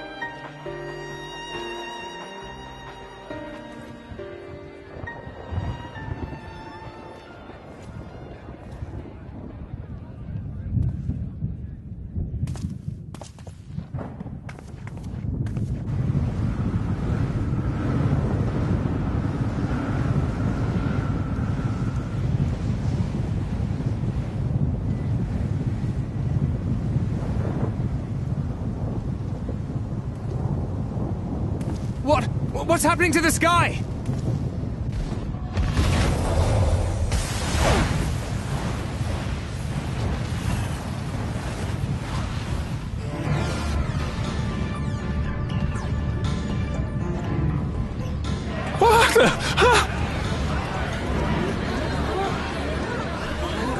Wicked White.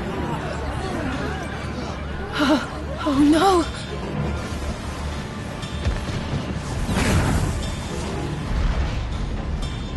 By the 12.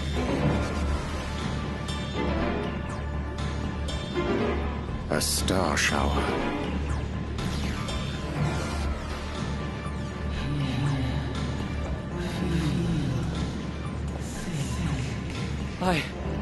I hear a voice. You and all. Then why does it feel like it's inside my head? Hear? Feel? Think? I hear it. Me too. Did I not tell you, my friends? You are warriors of light!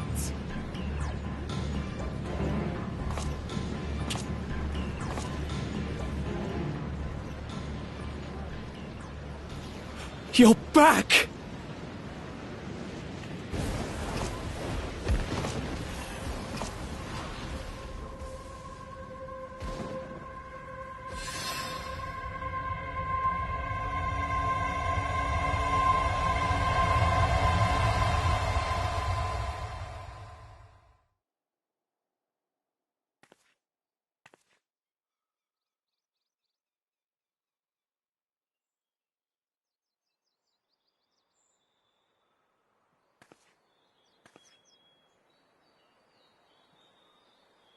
What you hear is the voice of light itself, and it has blessed you with its power.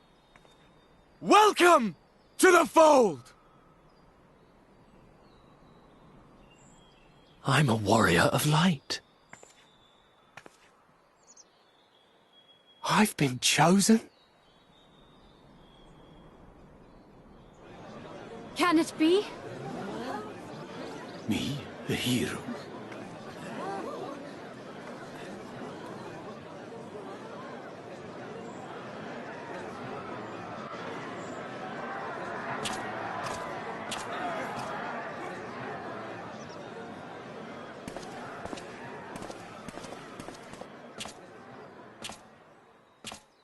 Wait!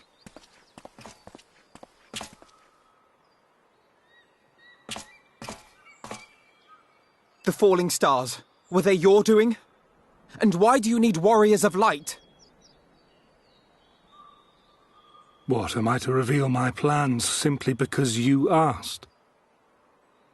Nay, I think not. Though the stars, I acknowledge mine. A convenient illusion, apt to awaken what little is left of the power that once resided in your sundered souls.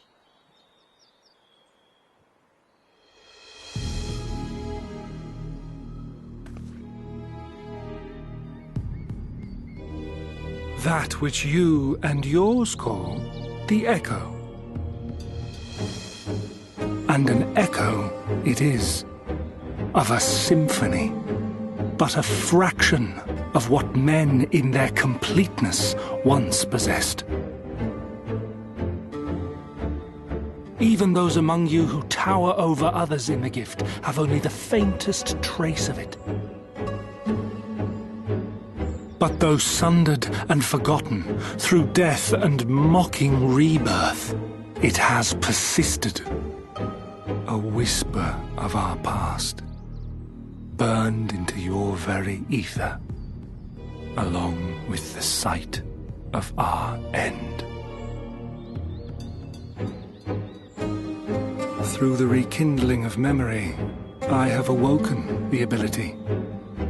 Just as Hydaelyn is wont to do when she has need of new minions.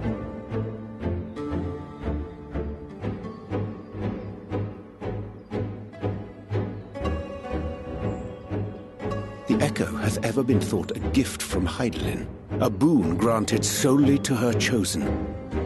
Yet thou wouldst claim she merely awakeneth the power that men should hearken unto?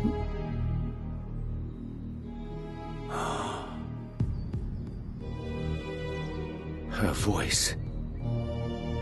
Given the perceived simultaneity of her call and the awakening of her chosen's capacity to hear it, it is only natural that we thus attributed the source of the gift. Yet if, in truth, the echo is a prerequisite for hearing her voice, one might surmise that her call never ceaseth, such that all who awaken to their innate gift might receive of the blessing of light at the self-same instant. In sooth, we bore witness to this but moments ago. At the sight of the star shower, full many in the crowd did speak of hearing a voice in their minds, did they not?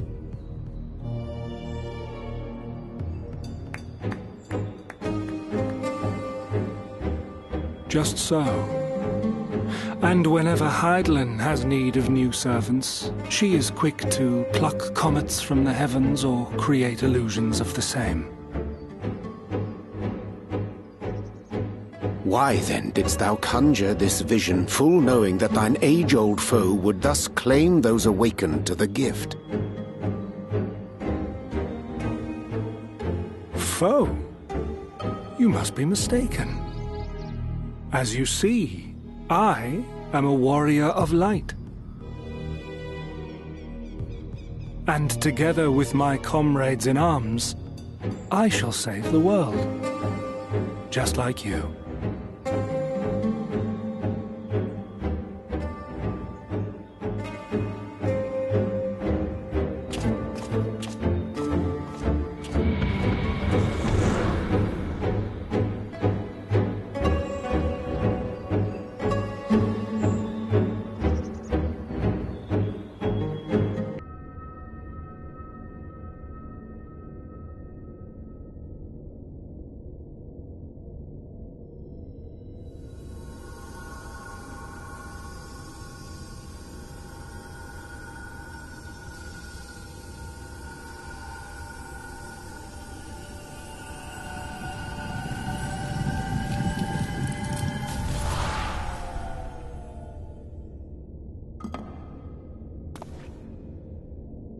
Foiled again.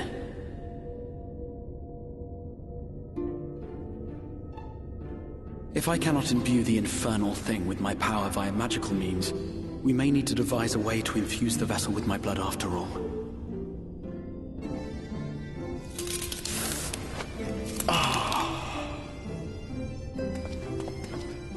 Art thou unwell?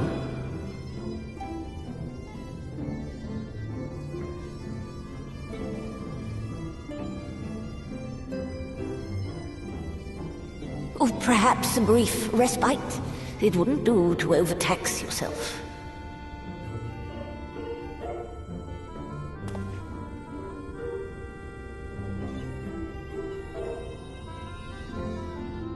I'm fine. And given to stubbornness, I'm afraid. Especially when I have a stake in the outcome.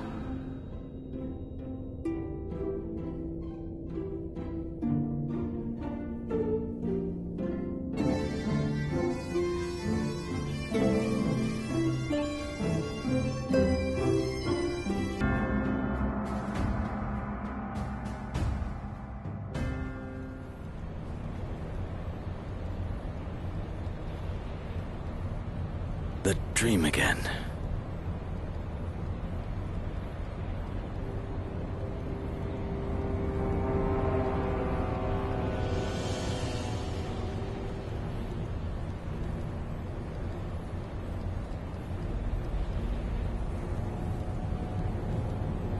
A recurring dream?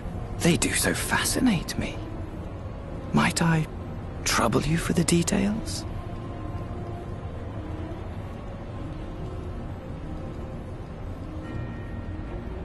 I have always dreamed of it.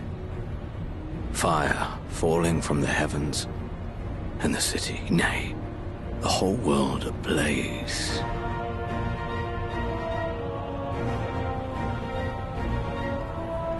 Indeed. Could Emmett Selk have found a way?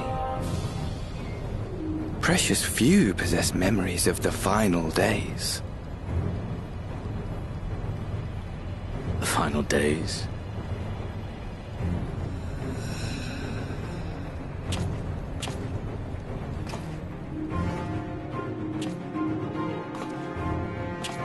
Why, yes. Admittedly, my knowledge is mostly second-hand, but if you are interested, I will gladly tell you the tale.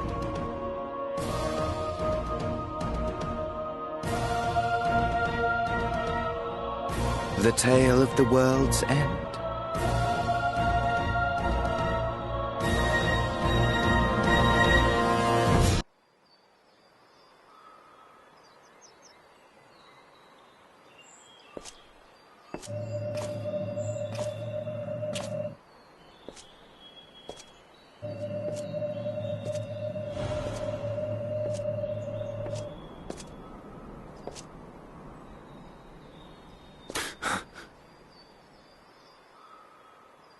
Why am I... Was it you who called me here?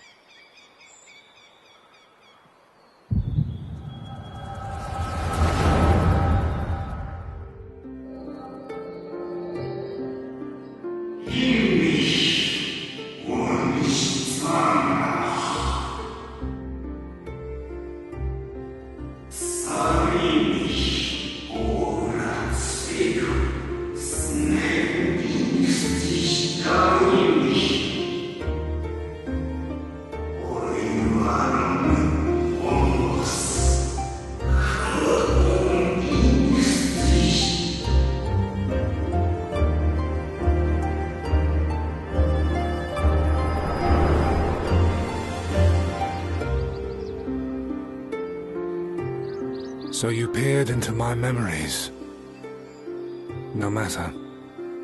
You will have found little of import. But I see you intended to summon me here no more than I intended to come. The fault is mine. Such is the burden of hope.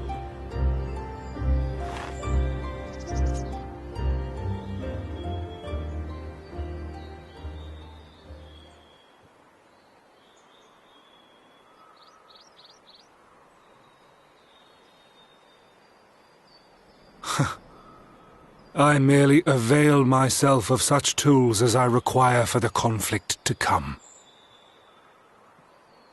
That which I do is no different from that which you have done so many times, Warrior of Darkness. I arm myself, I hone my skills, I make ready to vanquish my enemy. You. You who have murdered my brothers, who have taken their selfless labors in service to the one true world and turned them to ash. I see you for what you are. You are death, and only in death shall you serve any purpose. The Convocation charged me to steer mankind and the very star upon their true course. As Elidibus, it is my duty, and I shall see it done. I will strike you down. Destroy you, body and soul. All else must wait.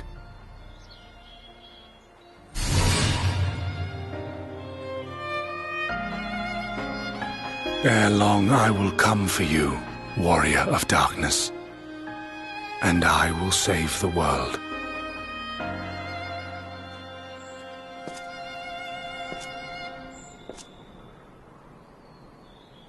One last matter. I bore witness to your final struggle with Emetzelk. It seemed as if he saw something familiar in you. As if he mistook you for another.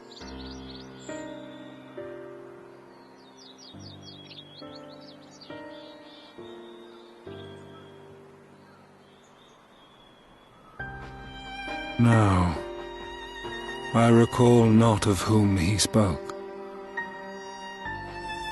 Mayhap I never knew you, or mayhap it is another fragment lost.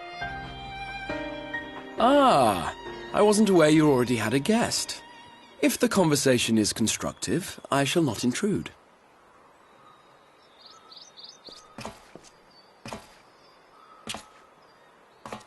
But if you seek to stir up trouble, Elidibus, then I must insist you leave at once.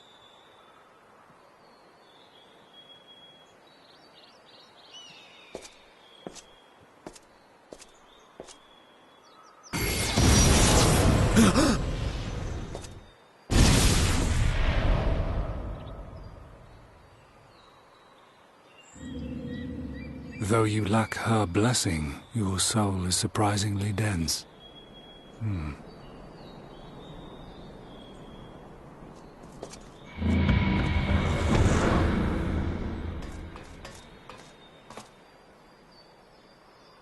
Worry not. I seem to be unharmed.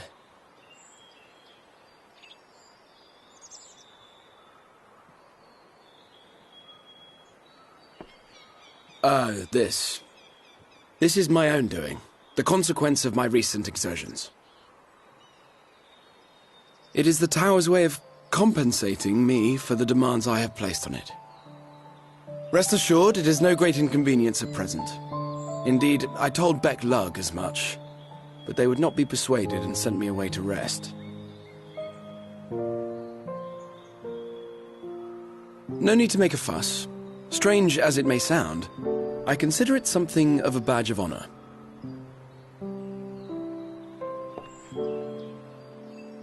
One of the brave souls who saw me delivered unto the First once said that the world shall ever have a place for tales of heroism so long as we have need of inspiration in our lives. Though he and his fellows had no way of knowing whether their mad scheme would amount to anything, they knew that the attempt alone would inspire hope. Or so they hoped.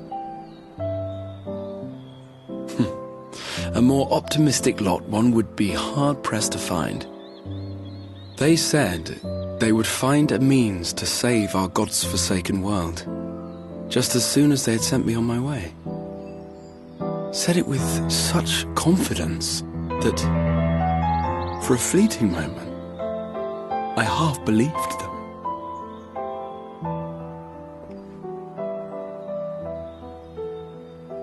Such faith, Such courage in the face of unrelenting despair. For a long time, it was more than I could bear to remember them. But having come this far, having sent full many on their way myself, I see things more clearly. To take action is to hope. To believe, to choose to believe, is to take the first step towards a brighter future. And why do I tell you this?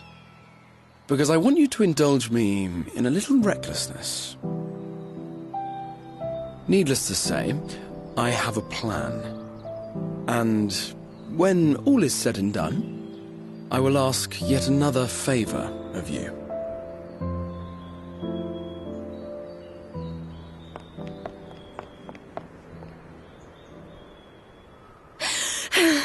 You're both here. Oh, thank goodness. What's wrong?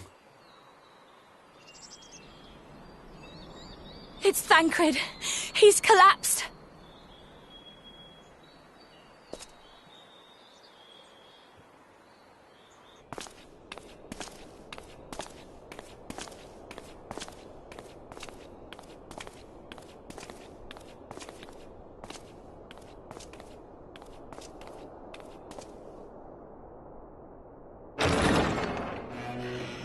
Excuse us.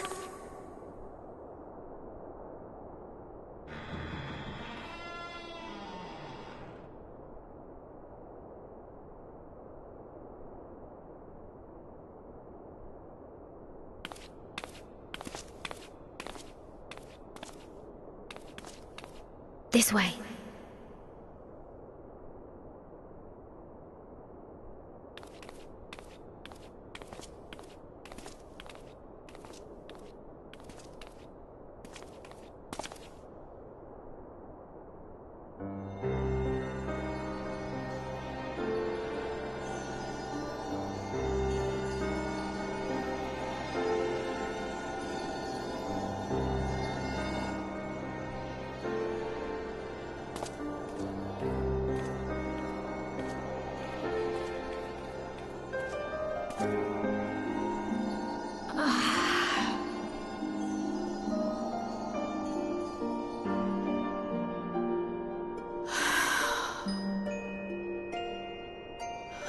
I would rather you hadn't seen this.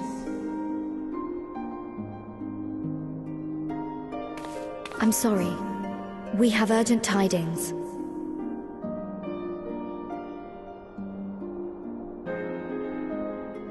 Oh, no, I'm not angry with you. On the contrary. I know full well how hard everyone has been searching for a way to return home. And I had hoped to afford you the time you needed.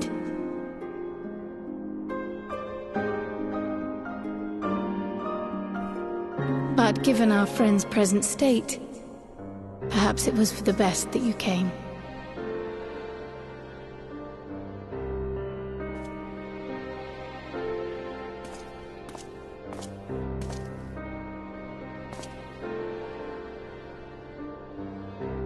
Stiff and cold. All of them. As if they were made of wax. Barely alive at all.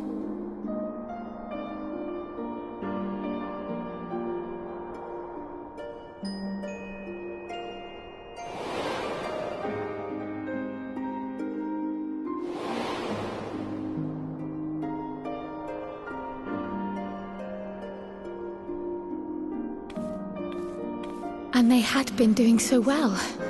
Save for occasional signs of etheric instability, they appeared to be in passable health. Then, quite without warning, things took a turn for the worse. A change for which even Master Matoya could offer no explanation.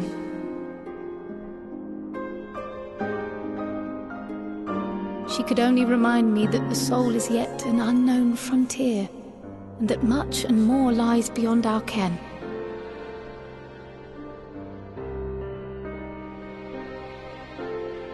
But let's not lose heart just yet. At times like these, it is all the more important that we remain positive. Why, I but this moment succeeded in quelling a fluctuation in Thancred's ether. And while the others have weakened, they have remained relatively stable. I believe I may leave my post for a moment. So come, let me hear your tale outside.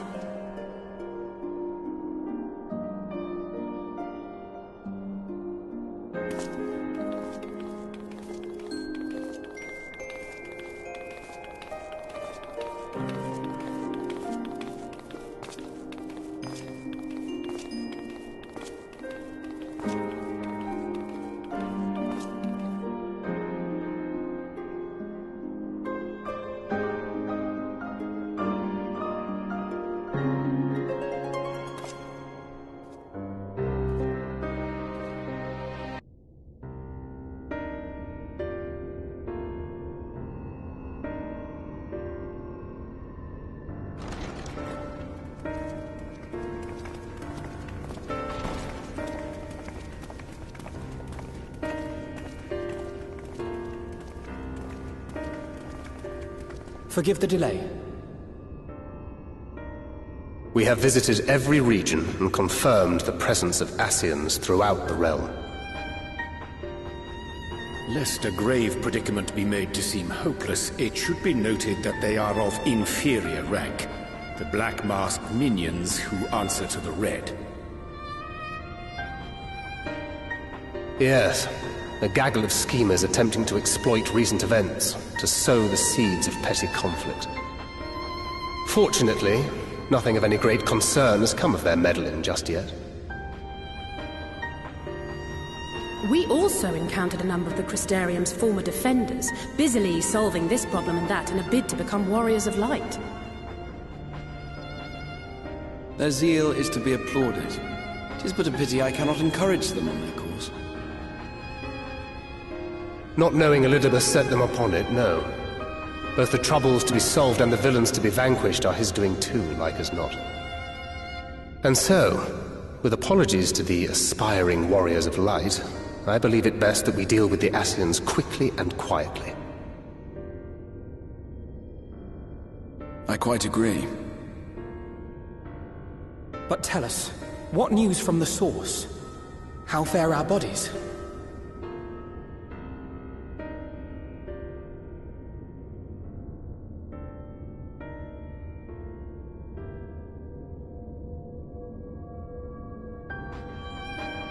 Indeed. Heartening though it is to know we can stay a while longer, returning home must remain our priority. This seems an appropriate moment to ask about the spirit vessel. Have you made any progress? We have, as it happens. One moment.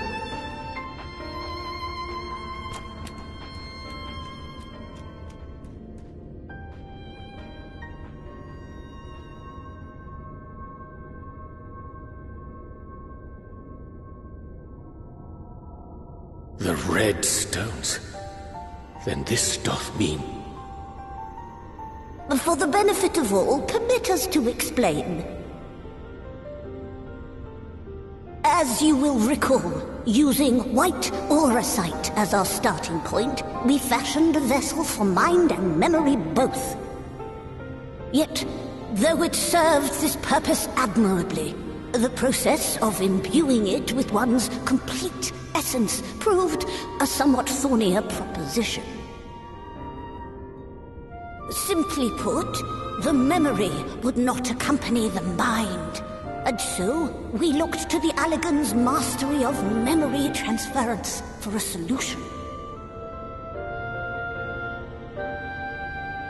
This approach was not without its own complications, however, relying as it does upon blood, which inanimate objects notably do not possess.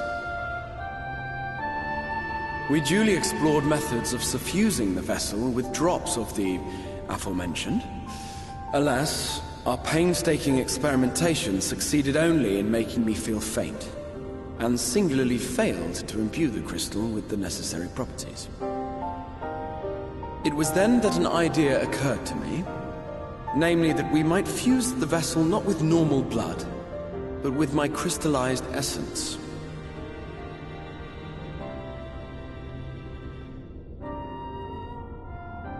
You're doing this for our sakes, so far be it from us to complain. But don't think we haven't noticed what's happening to your arm. It falls well short of offering up my life in exchange for yours, which was your only stipulated prohibition, as I recall. And it is but a small price to pay for delivering you home. Assuming it works. We shall soon know if this grisly addition will serve as a suitable conduit for the subject's memory. Though not soon enough to warrant your waiting. The test is like to take a while. Let us be off then. We have Ascians to attend to, among other things. Forgive me, but I count 6 vessels, and there are only 5 of us. One is for testing purposes. I will personally use it to see whether the crystal functions as it should. And if it does, wouldn't that mean that your soul could also return to the source?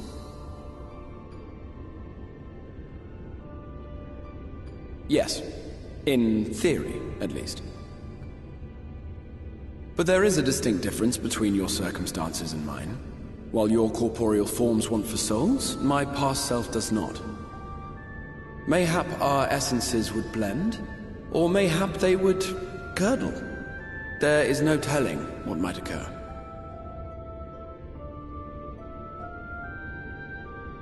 And you'd be willing to take that risk? I would. I see.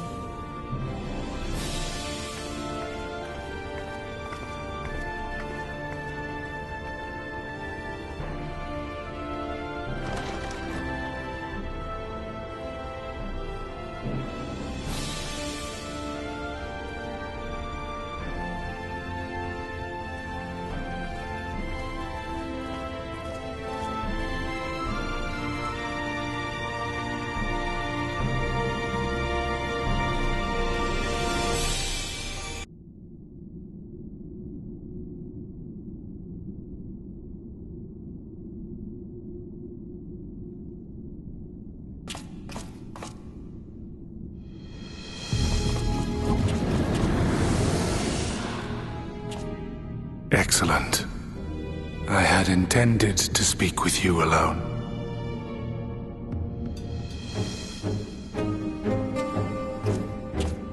None of my doing, lest you misunderstand. The link between her body and soul wavers.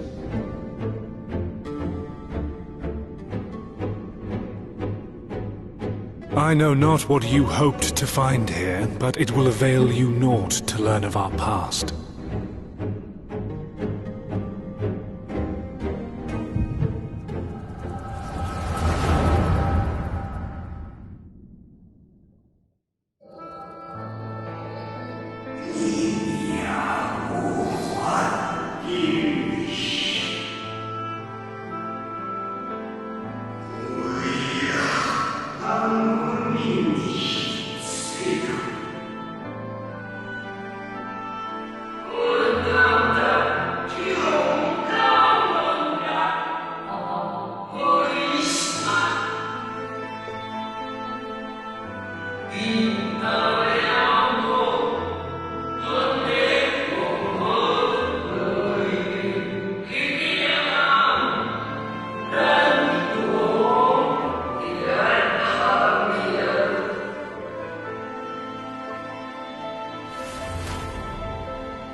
It fades. Fades away into oblivion. Does the world no longer have need of me? No, I am Elidibus, and I will fulfill my duty.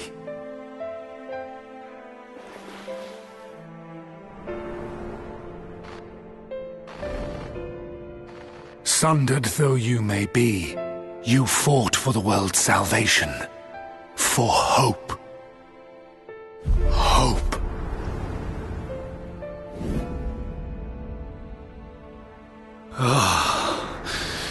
It swells within me, empowers me.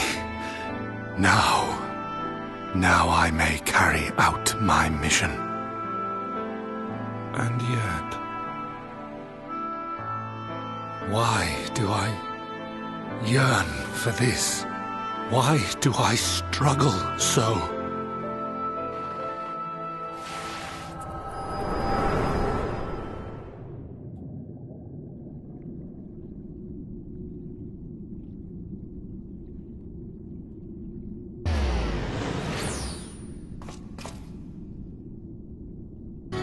I shall take her into my safekeeping.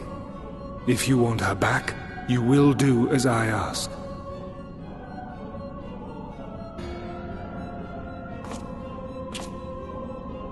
Show me your strength. I would take your measure.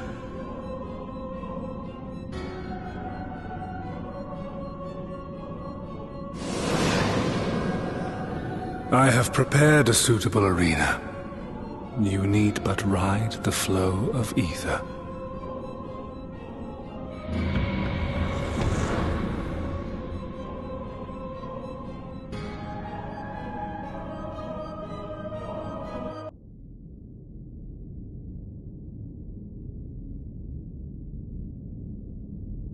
You have grown stronger since last we fought.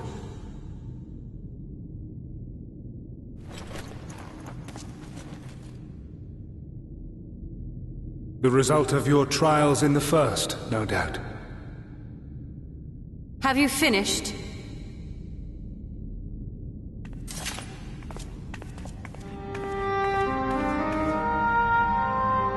My apologies. I freed myself as soon as I awoke. But rather too late, I see.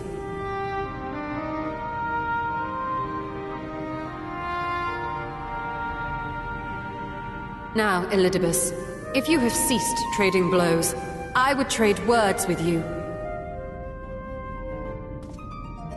I have a theory, you see. One concerning that which you seek to accomplish.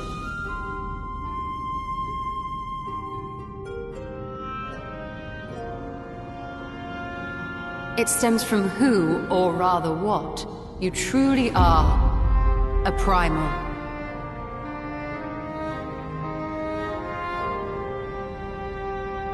The ancients created Zodiac to deliver the star from destruction. If the magic that brought him forth is the precursor of what we know as summoning, then Zodiac would have been instilled with a presiding desire. I found it among the records at Anida, and it came as no surprise. Were I faced with the world's destruction, I too would wish for the same. Salvation.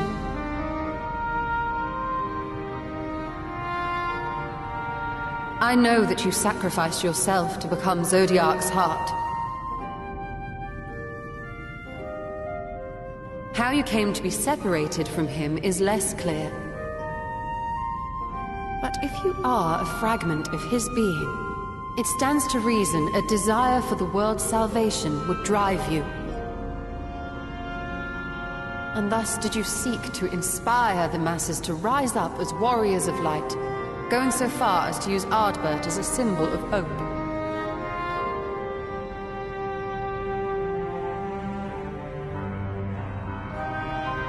Correct on all counts.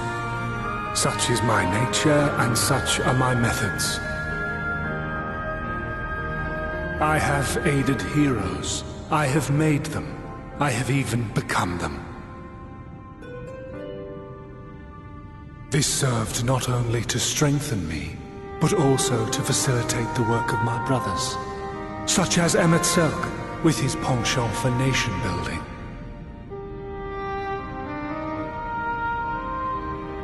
Then you will be all too familiar with the fickleness of mankind. We change, we forget, and what little we do remember becomes twisted and fragmented over time. For which reason, you deem us unfit to carry on your legacy. But are you, yourself, free of these foibles? As the last witness of the final days, do you remember everything that was lost? Or even the things you cared about? Get to the point. A primal is shaped by the hope that fuels it. Even should this hope be something as simple as the world's salvation, it is the collective desire of innumerable disparate souls crying out for deliverance. Having drawn your strength from such a cacophony of voices, can you truly be sure you still speak with your own?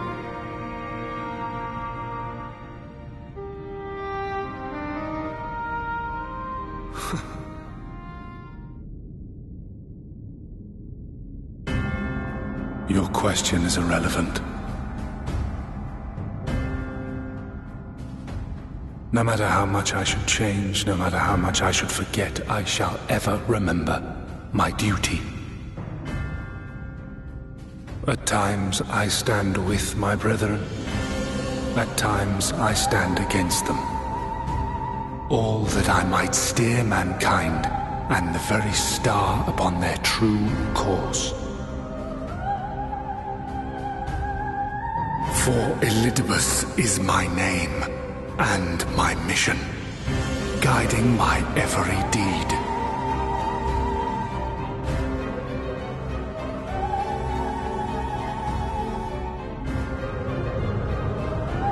But enough talk. You have shown me sufficient proof of your might. As I am now, I would struggle to defeat you. Yet I have still to play all of my cards.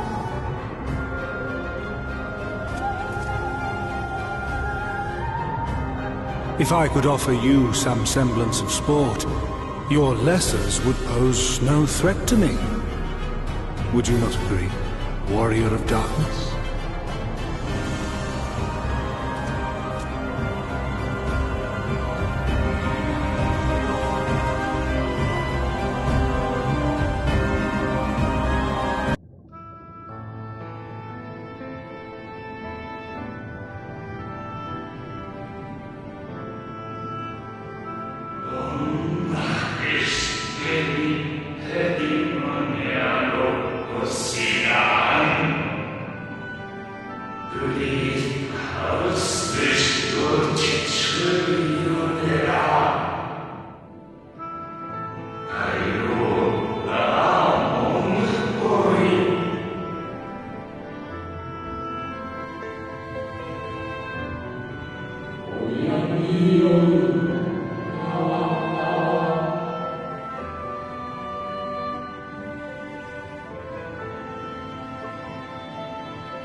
I was wondering where you'd disappeared to. Is something troubling you?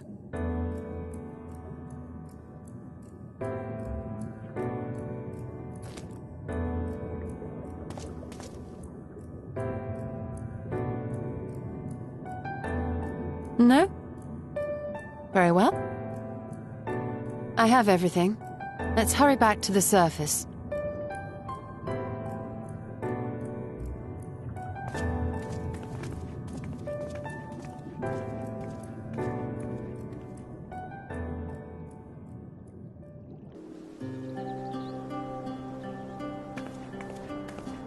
Forgive us our lateness.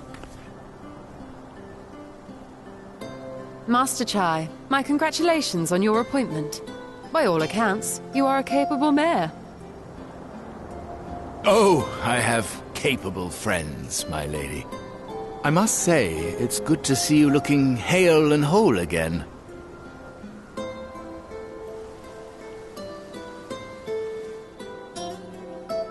The credit for that lies with my own capable friend, without whom I might never have escaped my abductor.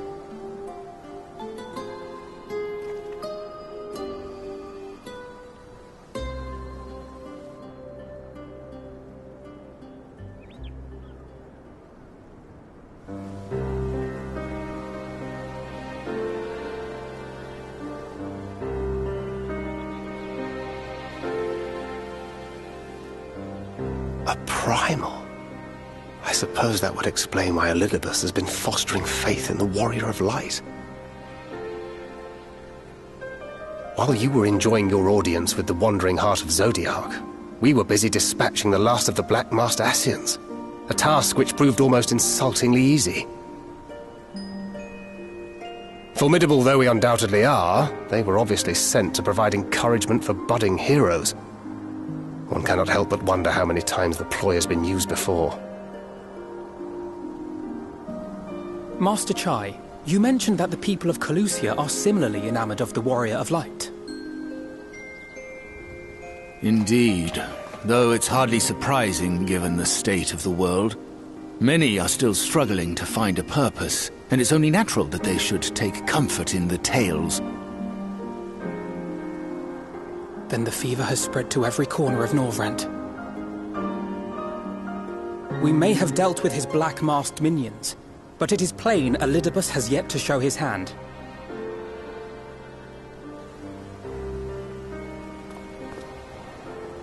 Oh my! What a spectacular sky!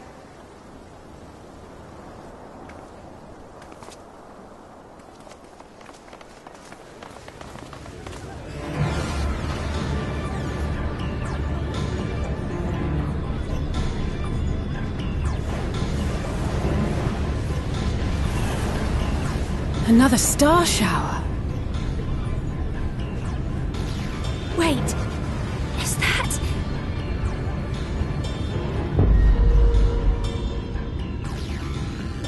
Amaranth! Oh! Here, feel, think. Did you hear that? That voice calling out? No, I didn't hear anything, but... Why do I feel so... like I've lost something dear to me? Does Elidibus seek to awaken more people to the Echo with clearer visions of the final days?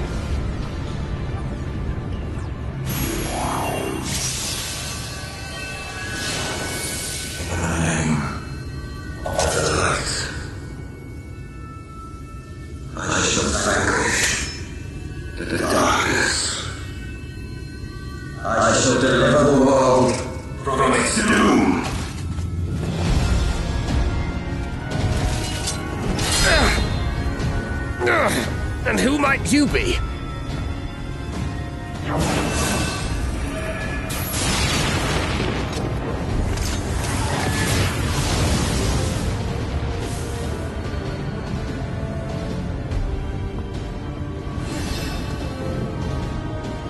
Whoever they are, they've come for our heads! No, you don't! Ha!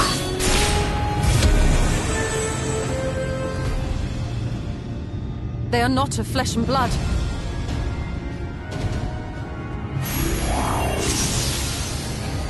I know this magic.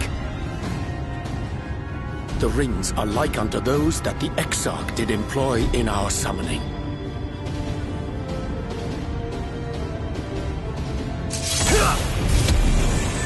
Are you saying the Exarch is summoning them? Nay, yet the similarity can be no mere coincidence.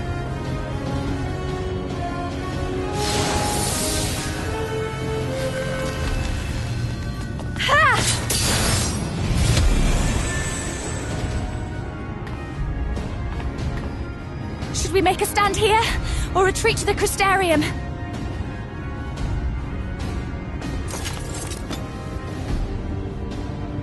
The ether churns around us. More of them will appear ere long. To stay would only place innocents in harm's way. We must fight this battle elsewhere. Wait! Take one of our airships. You can decide what to do on your flight to the Crystarium. You are a capable leader in your own right, Master Chai. The citizens of Yulmore chose well. It's settled then. To the airship!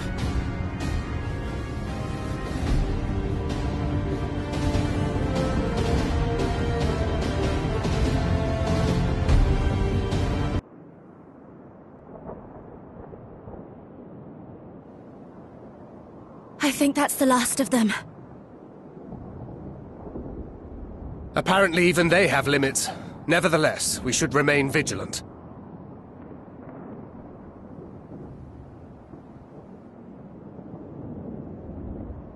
Eorzean, something occurred to me while we were fighting. These enemies.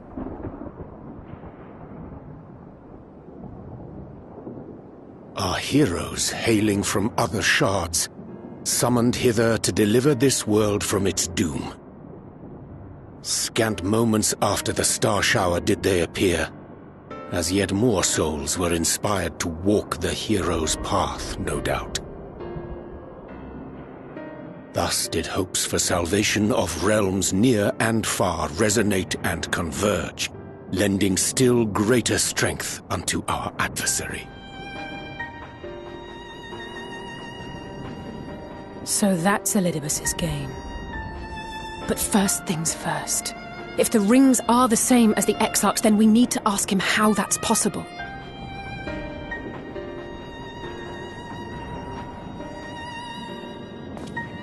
The Crystarium is close. Let us press on.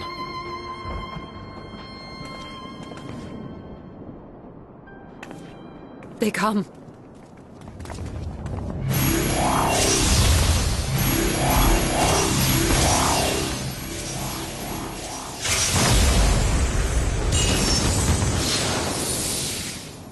So near and yet so far.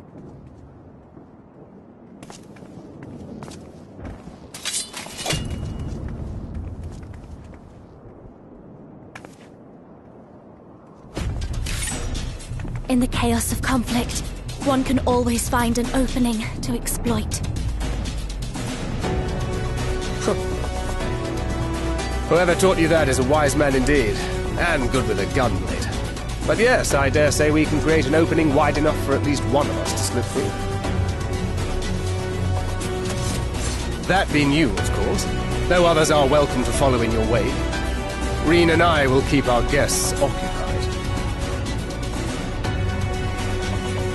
Brave and selfless as ever. Yet the two of you may struggle to fool our foes, etherically sensitive as they are. Had you a comrade who could use destructive magics to wreak havoc upon the ambient ether, on the other hand?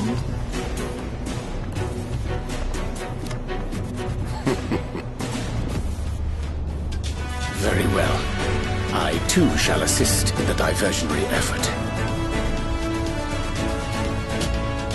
Oh, not this old dance again. Yes, obviously I'll stay and fight. Alphino, I'm about to do a great many stupid and reckless things. Watch my back, would you?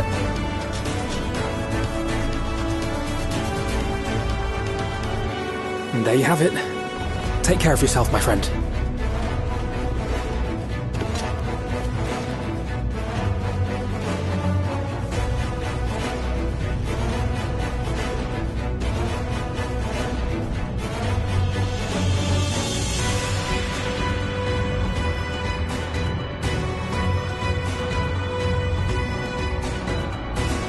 Rest assured, I have no intention of expending any of mine this day.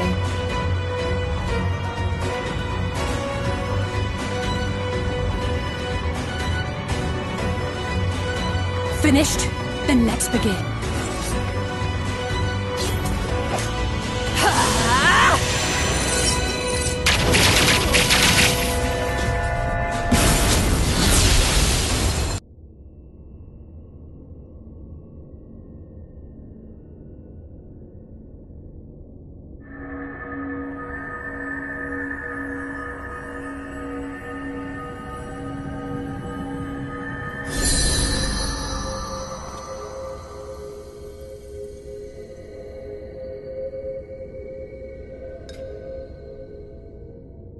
Tis done. Oh, let me see, let me see!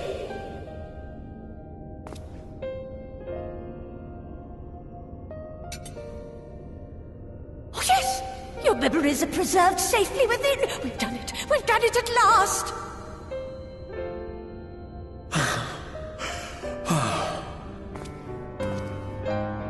I have inspected the other vessels. They are all ready to receive of our friends' memories. Oh, excellent! Excellent! I shall have my familiars bear word to them at once!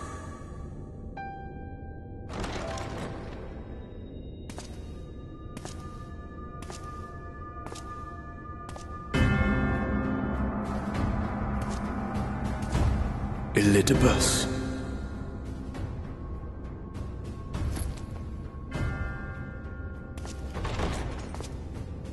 It was not until I observed the battle between Emet-Selch and the Warrior of Darkness that I realized what I must do. I will summon heroes from other worlds unto the first, just as you did. Their presence shall serve to empower me, granting me the strength to crush my enemy. Though it pains me to disappoint you, I feel compelled to explain that the magic in question requires no small amount of preparation. Ah, but you assume I require my champions to be summoned in their entirety. I do not. Their souls needn't even be whole. My purpose requires no more than their burning desire to vanquish evil.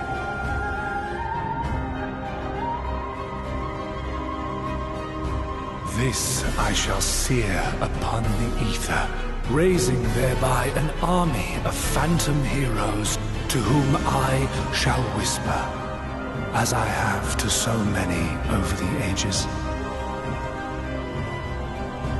Here lies darkness. It must be destroyed. And you expect me to cooperate? I do not require your cooperation. Your death will suffice. The magic I shall have from your corpse.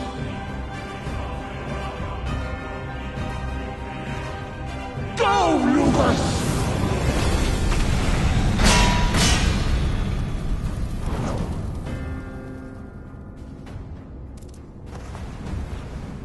We must flee!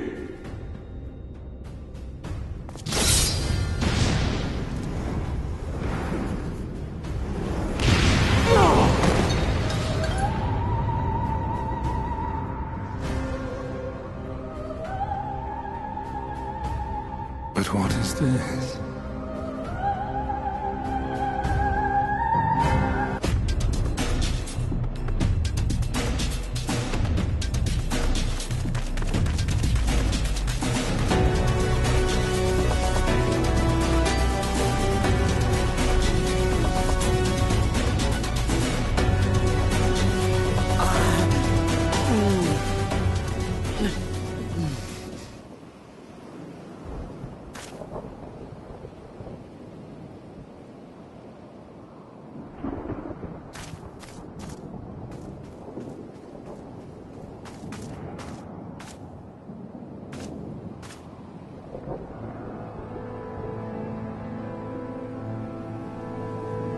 My friend, how did you...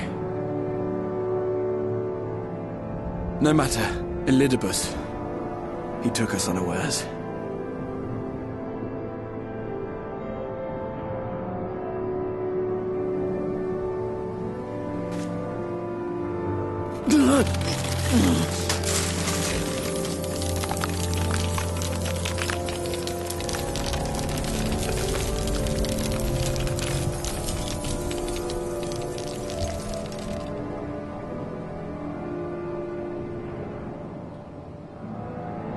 It was all we could do. To raise a war to hinder his steps. And so we fled. But he took it. The vessel with the Exarch's memories. Forgive me. Forgive me. The vessel bears not only my memories, but my blood. The blood of Allegan royalty, granting him the means to control the tower. With it, he has performed I know not how many summonings, calling forth heroes from across the rift.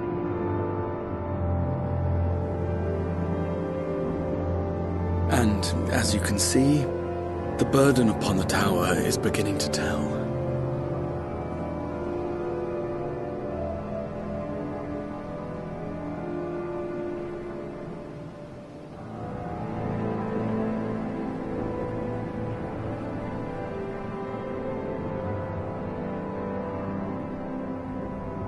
If you mean to face him alone, I will not allow it, not this time.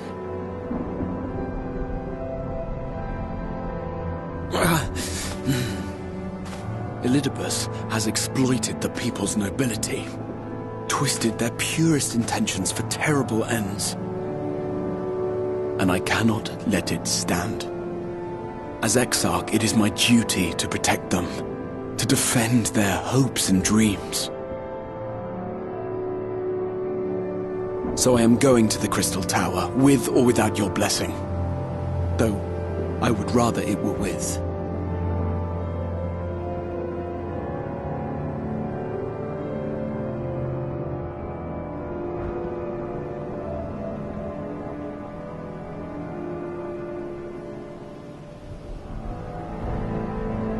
Thank you. I joined you, but I would only be a burden. Better that I remain here with my gremlins. I shall send help. Stay strong, my friend, and take heart. By binding Elidibus within the tower, we have done more than simply delay him. Much like our adversary, I am not wont to show my hand prematurely, but the time has come to bring my strongest card to bear.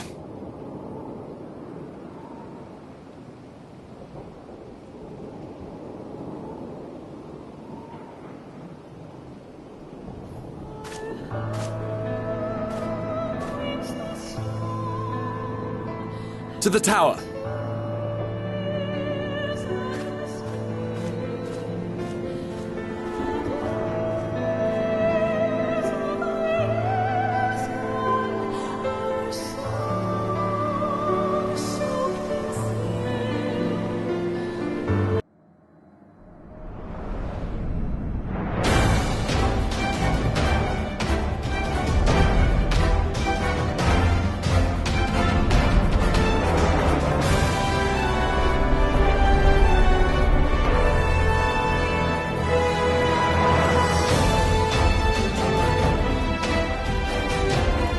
Not here either. We must keep climbing.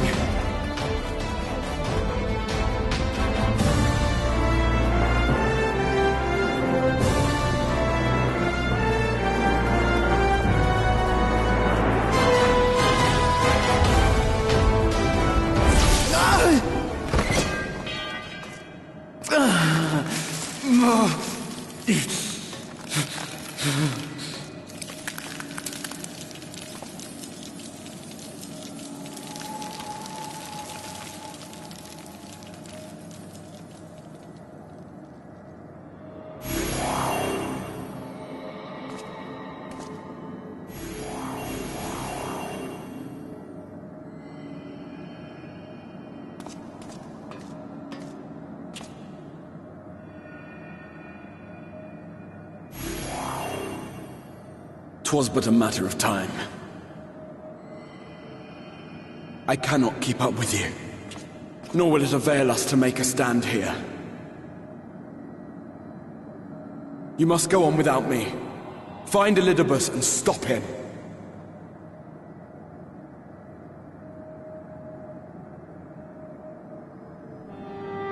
Worry not, my friend.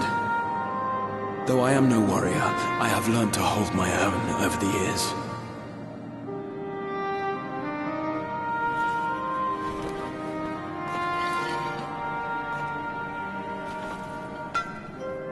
When first we explored this tower, you and your fellow adventurers formed the van, while I was left to follow in your wake.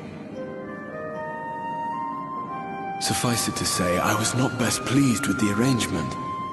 How I wished that I could join you.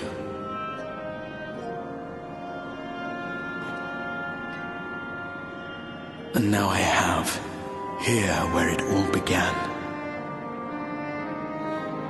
I was right to trust in you, and the power of your legacy, of your name, to let them guide my every deed.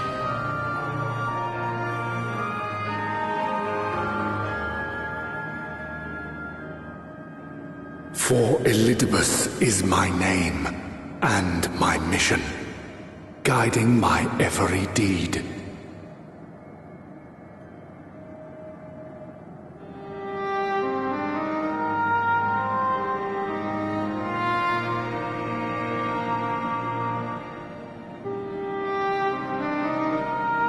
Why you? Why not you? Had I chosen another, we would never have made it this far. Or do I mistake your meaning?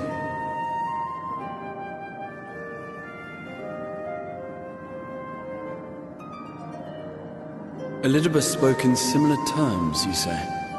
How curious.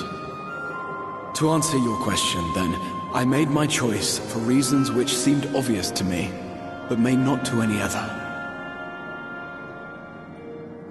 There were the expectations I placed upon myself before beginning my slumber, and the expectations of those who roused me. Of course, I had the choice to turn my back on a lot of it, but in the end, it was no choice at all.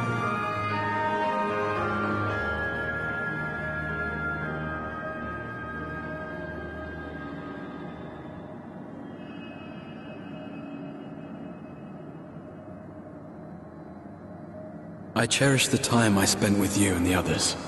What I wouldn't give to return to those halcyon days.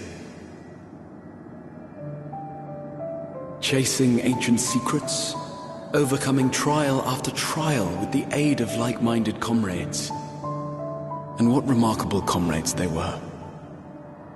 In such company, I felt as if I were a character in the epic tales that had stirred my heart as a boy. As if my dream had come true.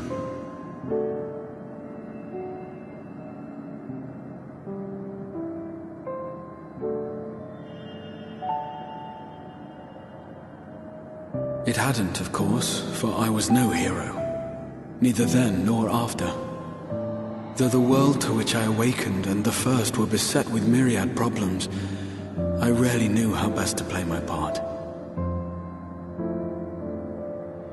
There was, however, one thing of which I was certain, that I could not bear to let those dear to me meet a tragic end.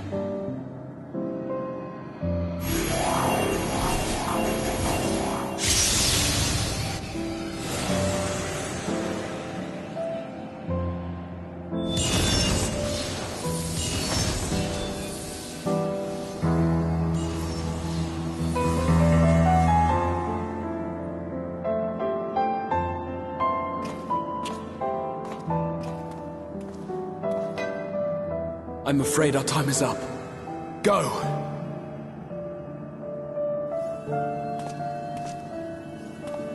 Rest assured you haven't seen the last of me. I wouldn't dream of playing my trump card save in your presence.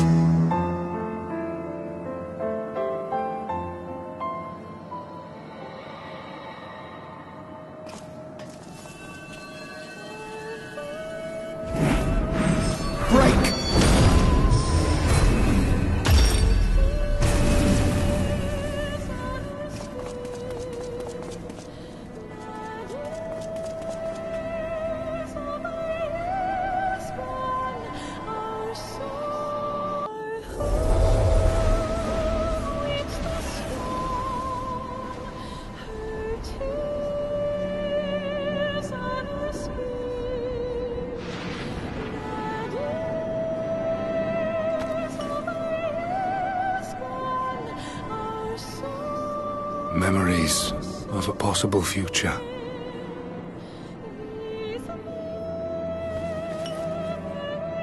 Worthless. All. Worthless as memories of the only past. Fated to fray and fade into oblivion.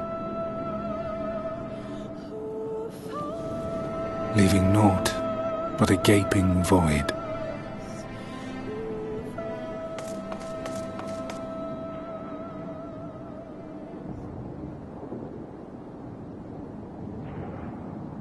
The Waking Sands. Yes, that was the place. The place I first made myself known to you and yours.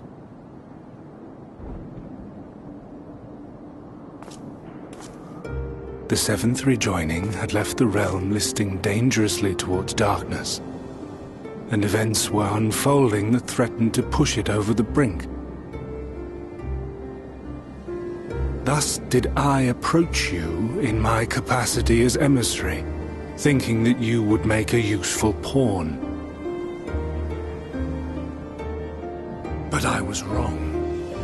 And for my misstep did La Habrea and Emetzelk pay the ultimate price, leaving me the last of the Unsundered. My remaining brethren, fragmented as they are, cannot hope to see our mission to its end. It falls to me alone. Defeat is not an option. I will strike you down. I will resurrect Lord Zodiac, and I will bring back those who sacrifice themselves to call him forth. Though it take 1,000 years, upon my honor as Elidibus, emissary of the Convocation of 14, I will see this done.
What of it? I have my mission. I am Elidibus, and it is my duty to steer mankind and the very star upon their true course. This I swore to someone. We spoke, and I swore. What? What did I...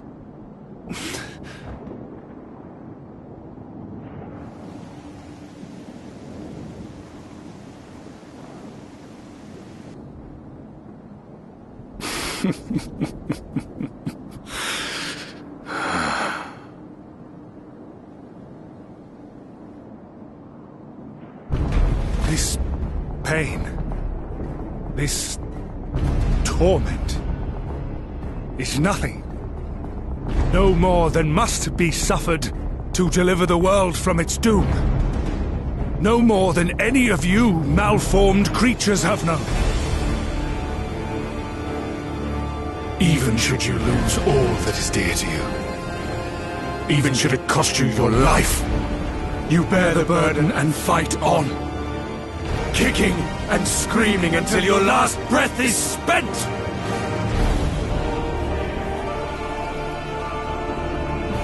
Aye, it's true. We've lost much and more. Known unimaginable suffering. But through it all, we never, ever forgot what was dear to us.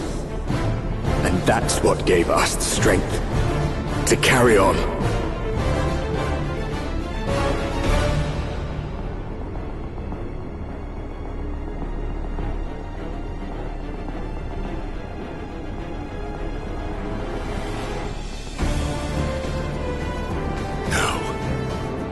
No! It will not end here!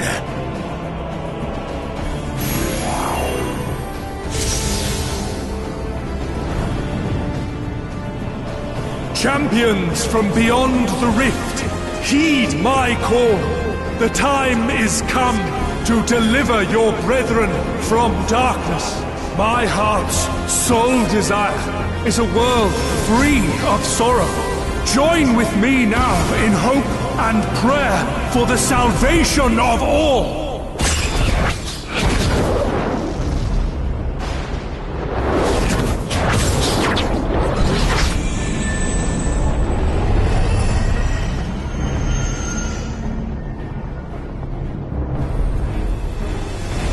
If you would usher in the end, then with my all shall I oppose you. As the avatar of those mortal heroes who fought unfalteringly in all their imperfection, as the warrior of light incarnate. Come, warrior of darkness, let us finish this.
Invocation of Eld, though not of Hydaelyn's making. What are you? No, it matters not. You are the enemy, and you will fall. Even should it cost me everything, I will not forsake my duty.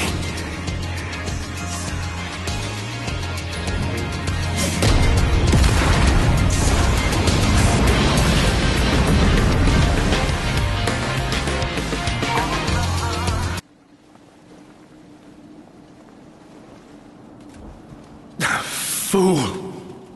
You have achieved nothing. I am immortal, yet I will never surrender.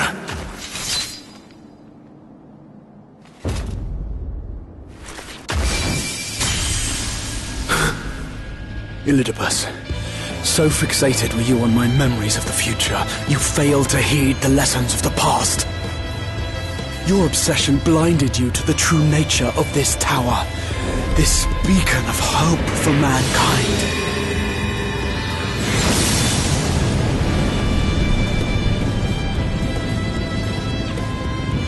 Created to serve as a reservoir for the limitless energy of the heavens. To harness and bind the boundless. Not unlike white Eorzeite. Your ill-begotten power. Obtained by exploiting that which is best in us. I shall have it. Your soul and all!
This.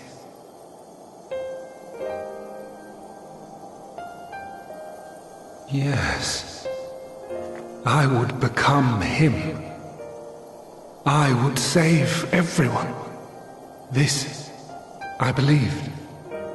Yet still they cried out in rage and despair. Divided over the fate of the star. A rare occurrence, always fleeting. But not this time. Not this time. Reconciliation. Elizabeth. I was needed. I withdrew myself from Zodiac. For them.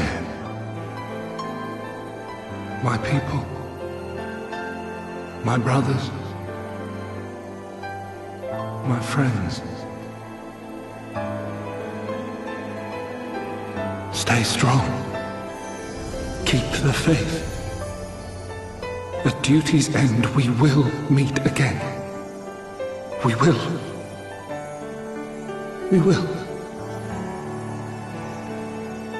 The rains have ceased, and we have been graced with another beautiful day. But you are not here to see it.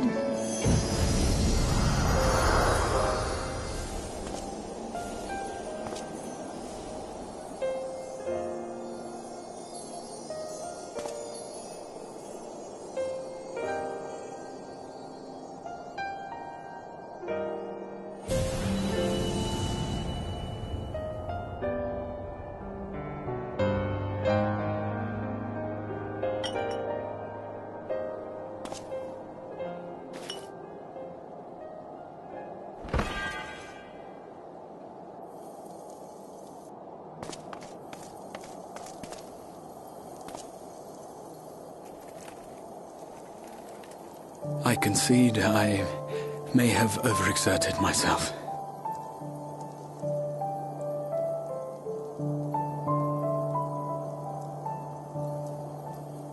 Steady now and listen.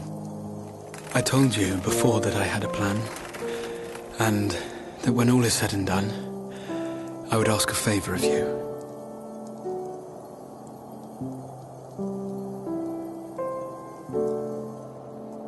We have averted the 8th umbral calamity, found a way for everyone to return to the source, and, last but not least, we have secured the future of all the people of Norvrand.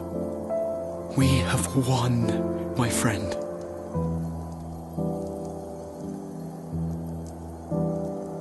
So, I hope you'll forgive me this moment of selfishness, and while I wouldn't want you to feel obliged,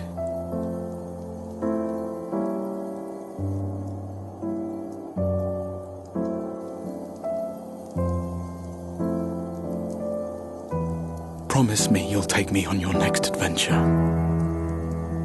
A journey. Together. That's all I ask.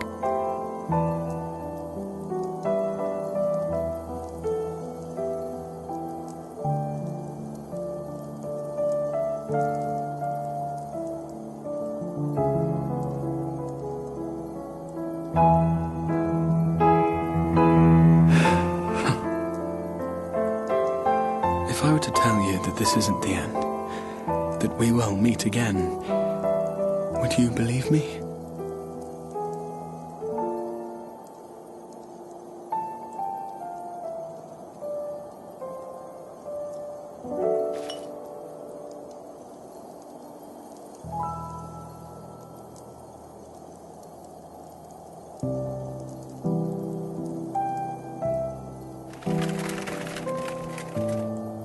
Thank you.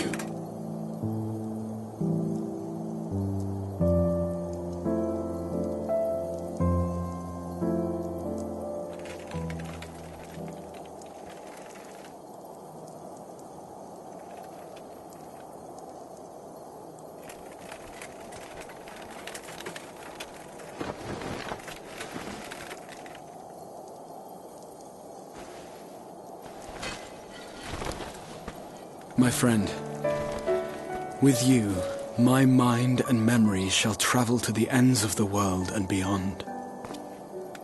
But in this place shall my body stand immovable. May it serve as an undying promise, not only to those who look to me for leadership, but to any soul who has known despair, that hope is everlasting.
There, the Exarch would remain, keeping his silent vigil. When the Scions were not released from his summoning spell, we proceeded with the plan to return them to the source. The Warrior of Darkness, however, retained his ability to traverse the two worlds at will. And in time, the Crystal Tower became a symbol of his link to the First, and of hope.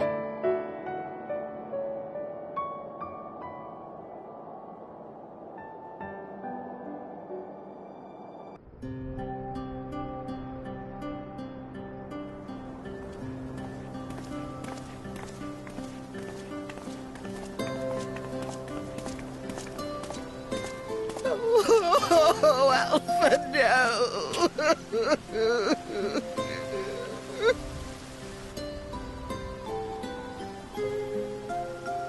Please, Lady Chai, dry your eyes. The thought of never seeing you again is more than my poor heart can bear!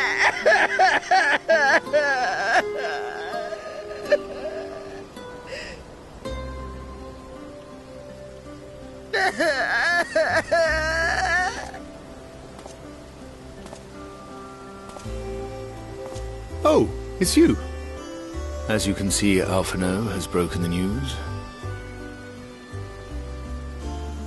I don't know how to console her. She thinks we'll be lost without him.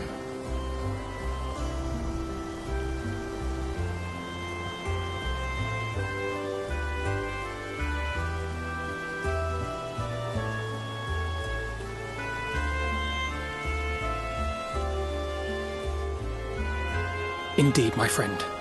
Nothing unsaid.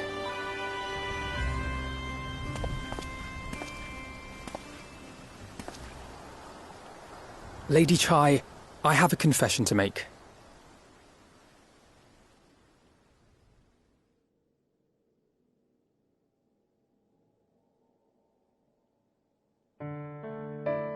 On the day we ousted Lord Vorthree, when I revealed the truth of his tyranny and your complicity in his crimes, I did so with great trepidation. Not out of fear that you wouldn't listen, but that you might never recover. There was a time when I, too, in my hubris, believed myself worthy to lord it over others. And when the lie was laid bare, when I was forced to confront the cost, the lives lost, it all but destroyed me. to awaken from a naive dream to so harsh a reality, I would have understood had you all surrendered to despair.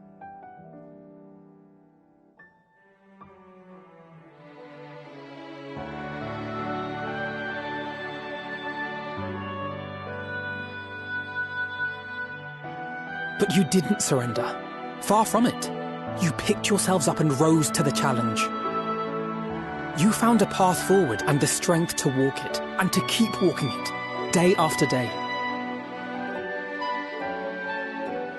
But what struck me is how much faster you found it than I did. Really? That felt pretty slow to me. But rest assured, we'll make Yulmore into a nation anyone would be proud to call home. Eventually.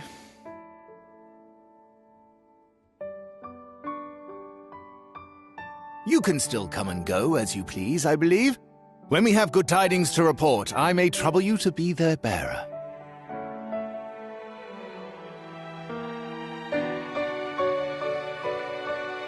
There may also be less than good tidings, in which event I hope I can trouble you for your counsel.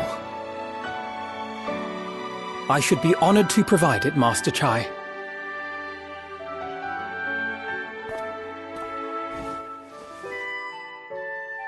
Oh, Alphino, I know you aren't one to sit still, but do remember to take your ease from time to time.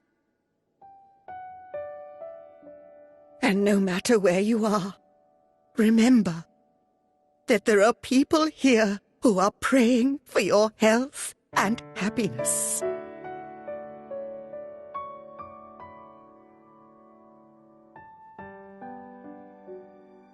Our brave and gentle artist, you have our love, now and always.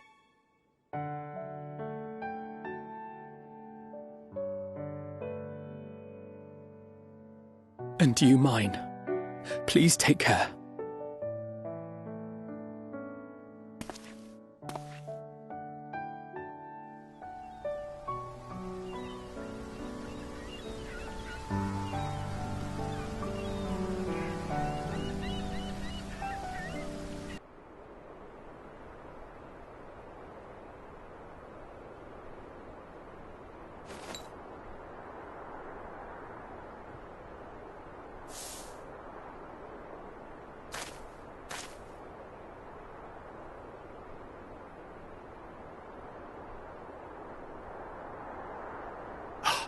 Is that Ardbert's crystal?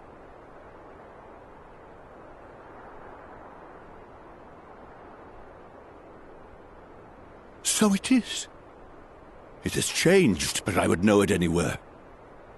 However, did you come by it?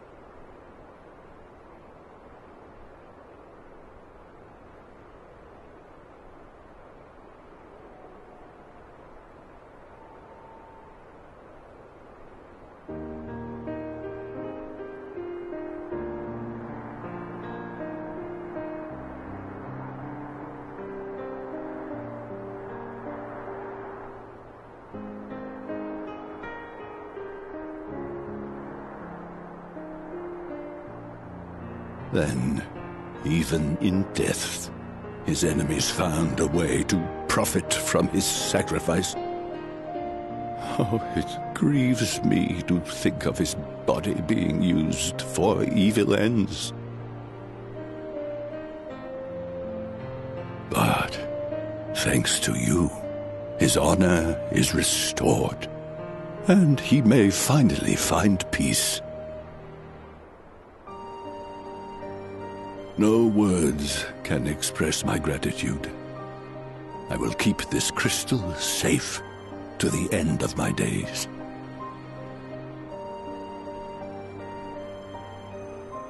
Rest easy, my friend. You have earned it.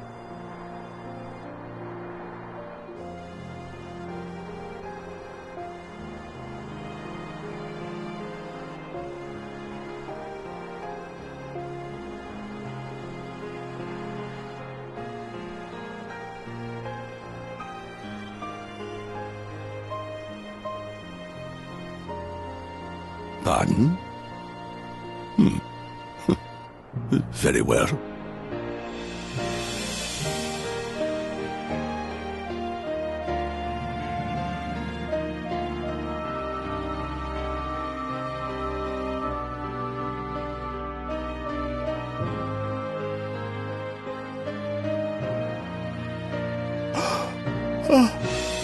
How can this be?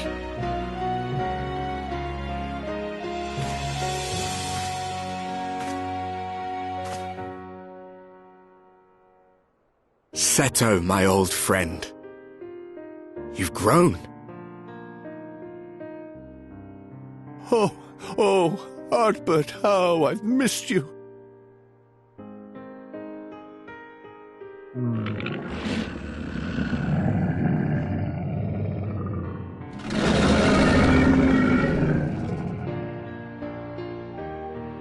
I'm sorry I couldn't keep you safe, or even console you. Had I only learned to speak sooner, I would have told you how much you meant to me, how much I cared.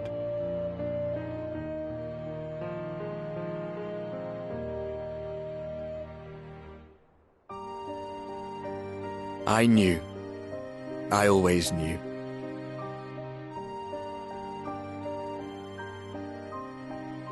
But I'm happy to hear it nonetheless. Thank you, Seto. My partner in crime.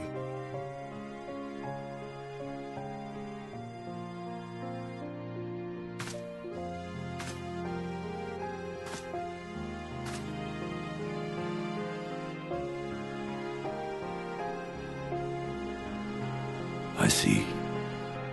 His journey continues.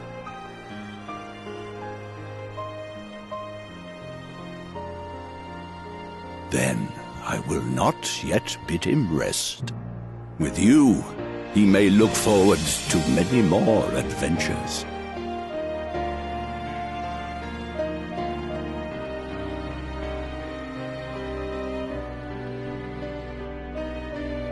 It has been a while since last I flew. Perhaps I too will go on a little adventure. Ride the winds, seek the horizon. Yes, I think perhaps I will.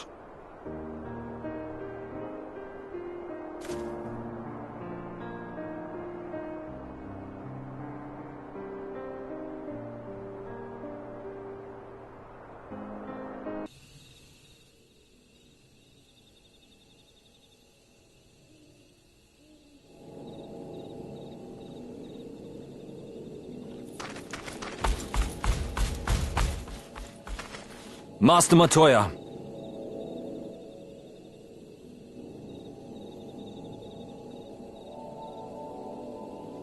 For too long I have remained silent, but no longer. I could not bear it if you were to leave. Please, stay. I beg of you.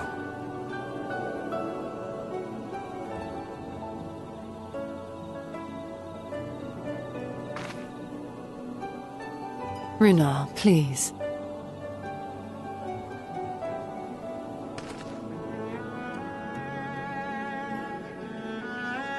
I jest. At least in part. What I came to say is this.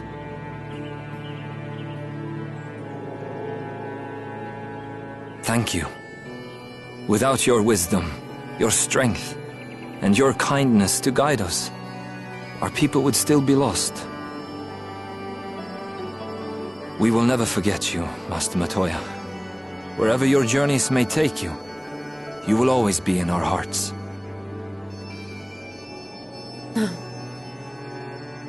And you in mine. Remember that your people's journey, that our people's journey is yet ongoing. Your lives will change, and so too will your dreams. Yet come what may, you need not forsake your time-honored traditions, nor less your beliefs. But neither should you be beholden to them. For it was with curiosity and courage that the Knights Blessed first triumphed over adversity. New knowledge and new wisdom are ever worthy of pursuit. Indeed they are. And so, until we return to the Sunless Sea, we shall endeavor to live our lives to the fullest. That is well. But however great your strides, there may yet come a day when the challenges you face cannot be surmounted alone. On such a day...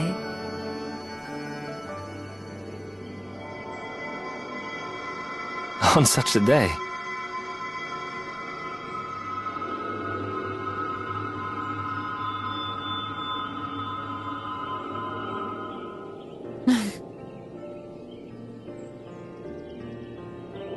You may call on me. Since a means to travel between worlds exists, you can be sure I will find a way to employ it.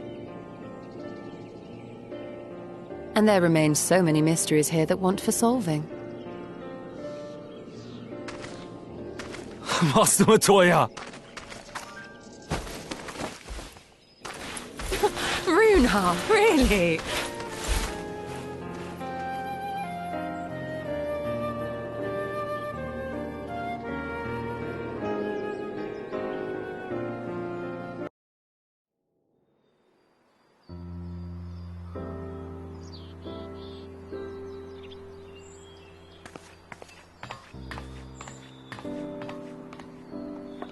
That's everyone then. We've all said what we needed to. Even as we speak, Backlog undertaketh their final inspection of our spirit vessels. When thine own preparations for the journey are complete, thou art to present thyself in the ocular.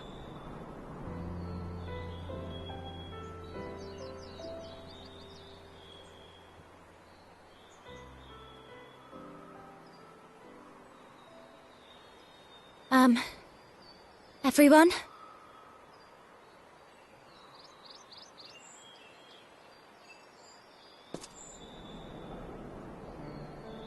I want to thank you all, on behalf of the First. You, and Minfilia, and the Exarch. Without each and every one of you guiding us, fighting for us, we wouldn't be standing here now. There wouldn't even be a here. And no words can express our gratitude.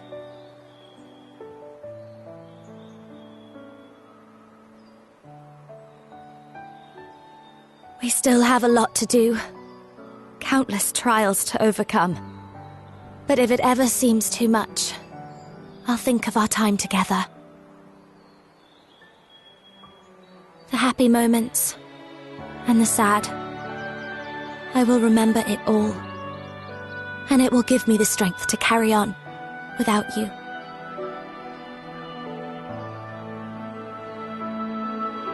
Because you made me who I am. Minfilia. Reen.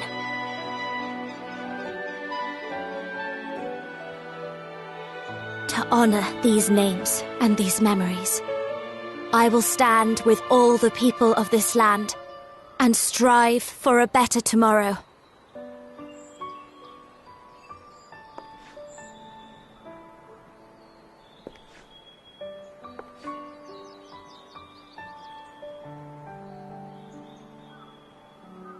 Thancred, I believe the honor of responding should rightfully be thine.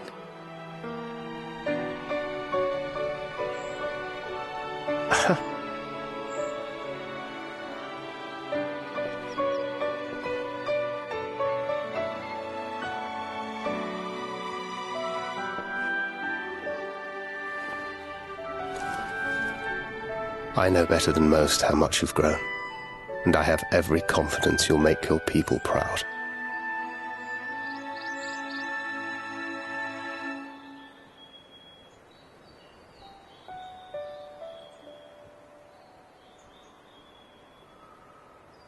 Gods know I'm proud of you. I always will be. You deserve all the happiness in the world, and more.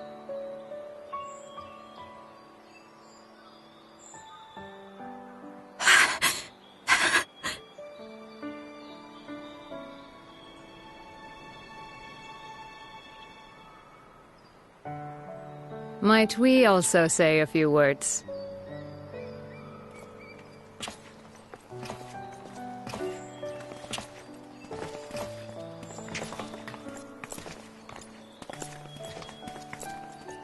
Why, this is just about all of you. To see you off seemed the least we could do.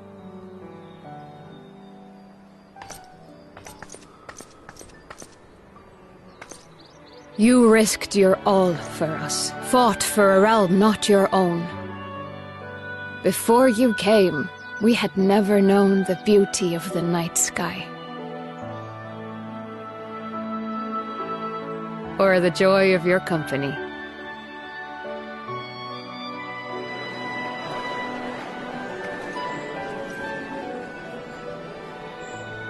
Though it saddens us deeply to bid you farewell, it has ever been our way to send off friends with a smile.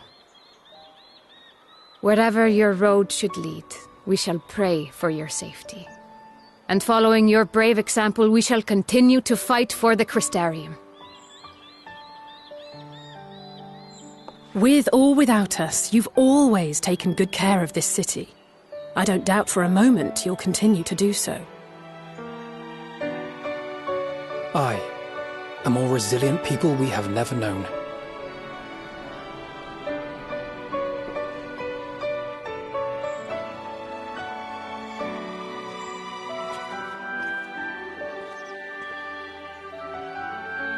As resilient and enduring as the tower that watches over you.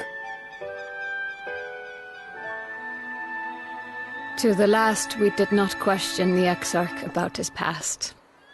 It is only now, when he can no longer tell us, that we believe we know the answer. We have heard what became of him, and what is about to be attempted.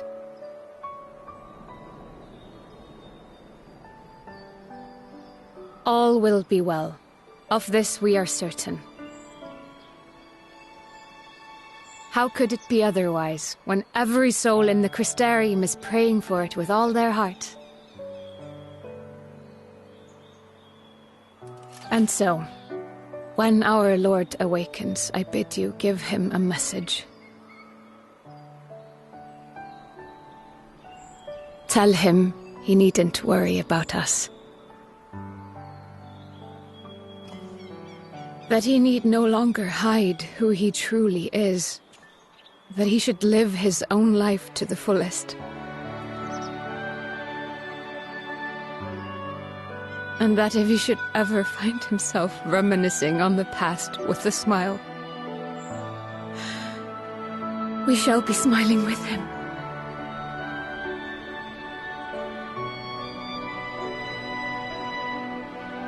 Will you tell him this?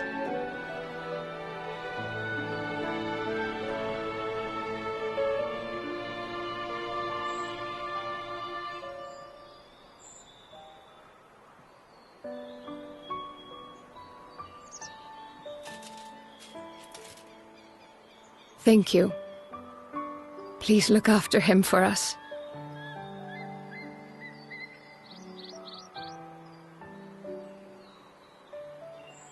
I dare say we have all the good wishes we can carry.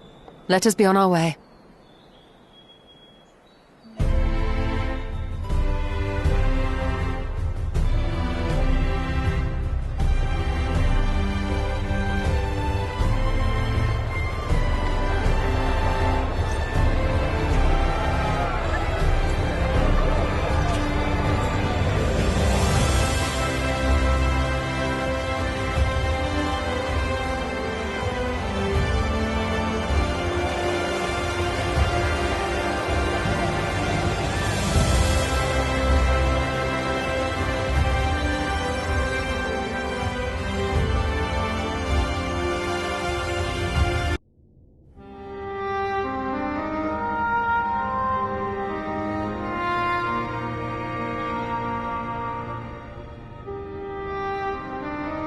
All right, then. Pray proceed as instructed, beginning with your memories.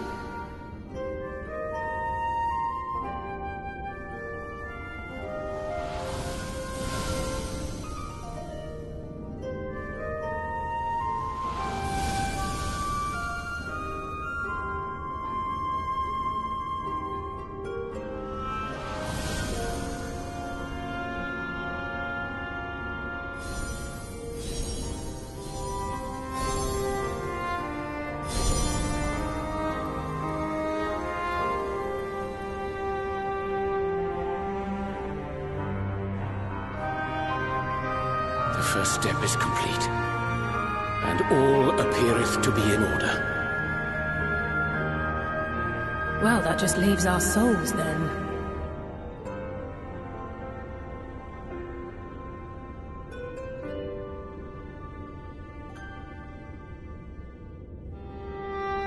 We're in your hands, Angelo.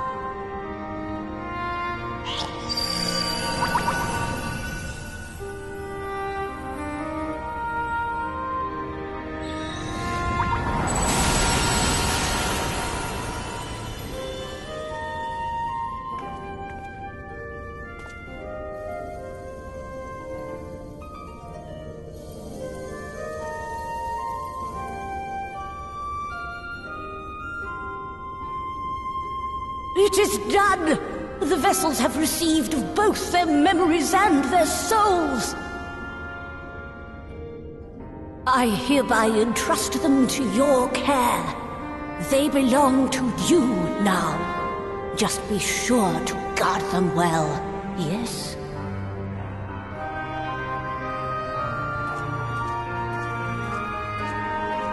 This will work, won't it? Our theories have held thus far. But I make no promises about what is to come. Even the greatest mages in history knew better than to transport a soul across the rift. We, my dear, are in unknown territory. Prepare as we might, we cannot account for all possibilities.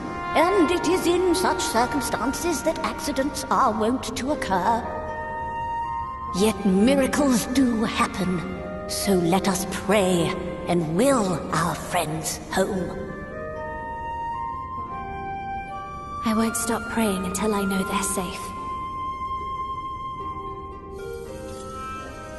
All safely stowed away? I do hope so. All that remains then is to step into the mirror. Go now, and safe travels.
did it?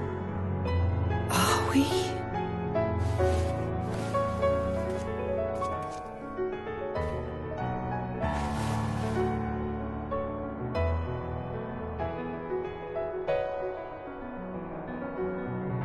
Well...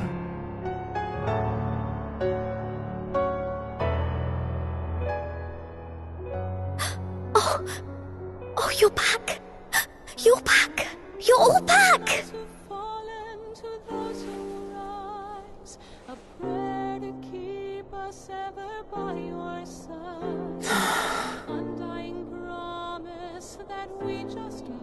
Thank you. My body feels like a sack of potatoes, but otherwise, I've never felt better. That said, I doubt any of us will be fit to travel for some while. May we leave the rest to you?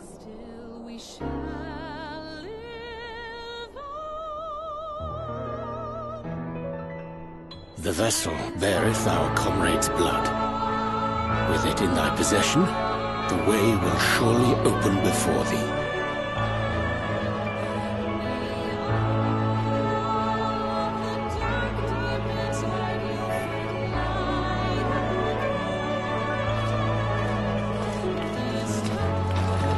What? But you've only just got here!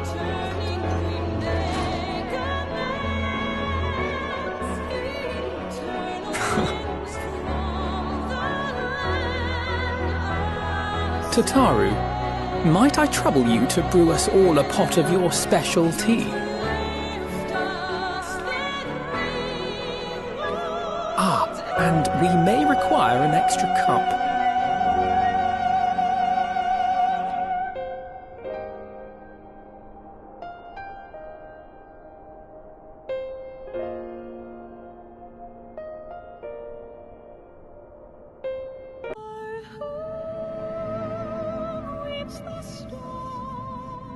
Yours is a long road, my friend, and it stretches onto places beyond imagining.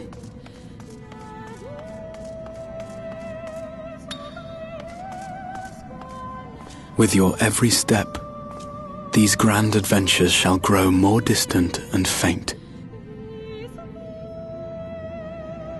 And there may come a day when you forget the faces and voices of those you have met along the way. On that day, I bid you remember this.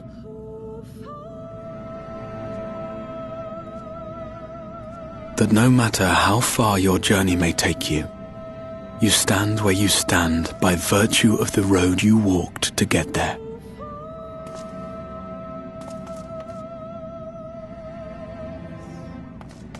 For in times of hardship, when you fear you cannot go on,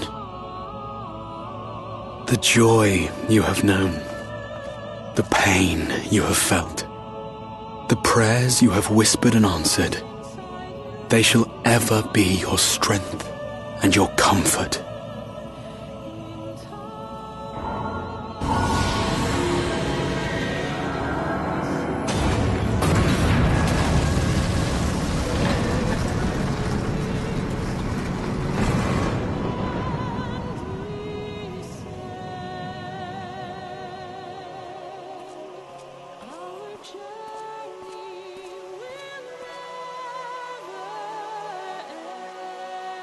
This I hope, I believe, here at memory's end.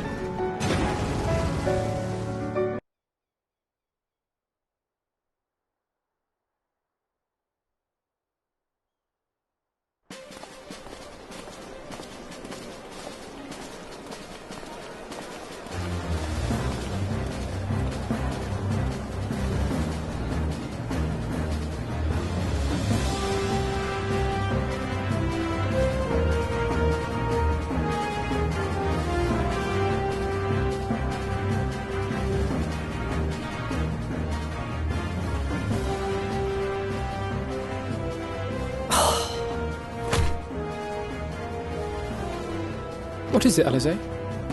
Are you all right? Do you still feel under the weather? Physically, I couldn't be better.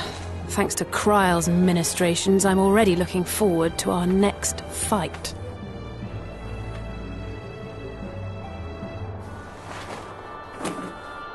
But seriously, don't you have anything to say about that?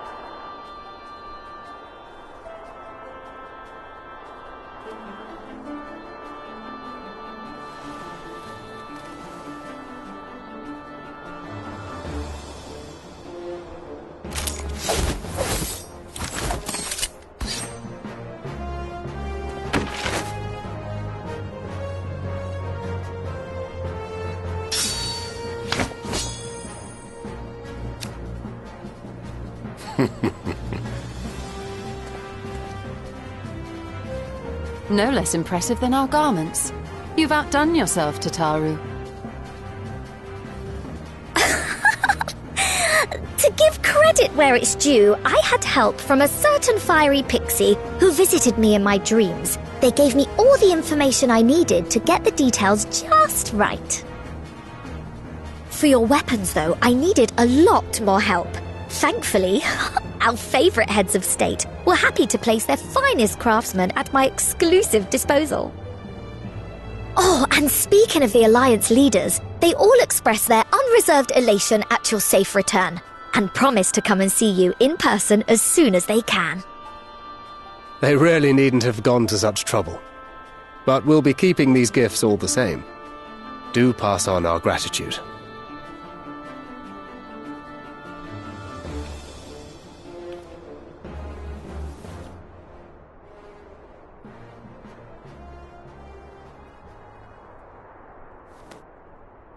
I realise we haven't taken up new martial arts, nor have I ever been one to set much store by appearances. But I can't help feeling a certain lack of, I don't know, personal development. I quite understand. But as you observed, the others had the more pressing need. Rest assured, our turn will come.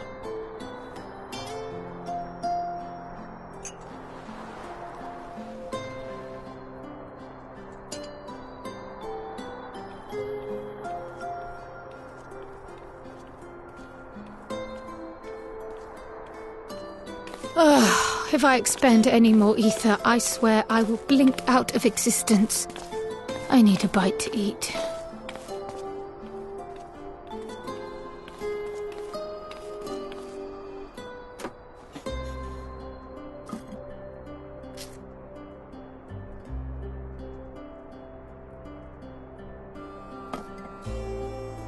Tataru, a cup of tea, if you would be so kind. And something sweet.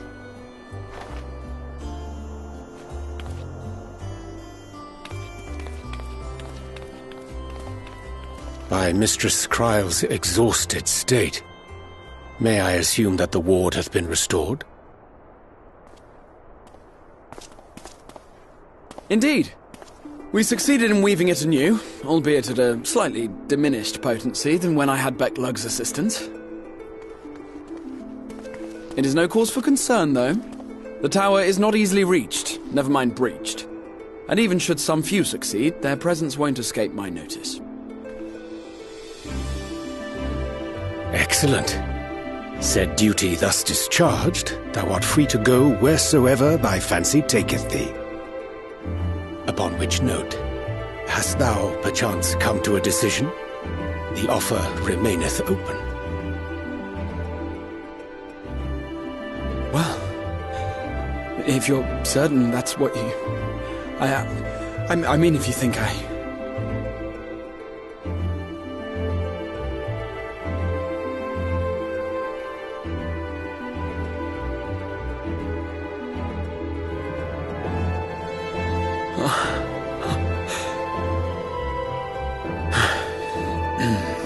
Right. I accept. Henceforth, I shall count myself a scion of the Seventh Dawn. Grahatia, at your service. When I was a boy, many long years ago, I yearned to stand tall as the heroes of Eld.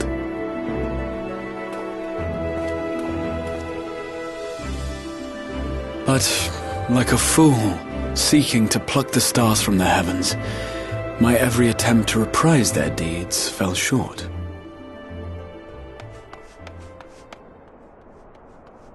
Help! Somebody help!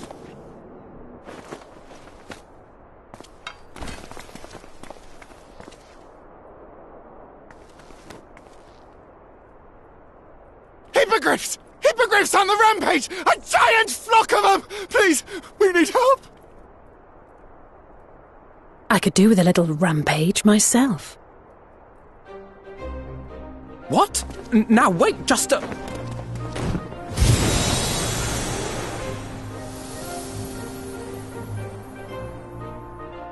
Here we go again.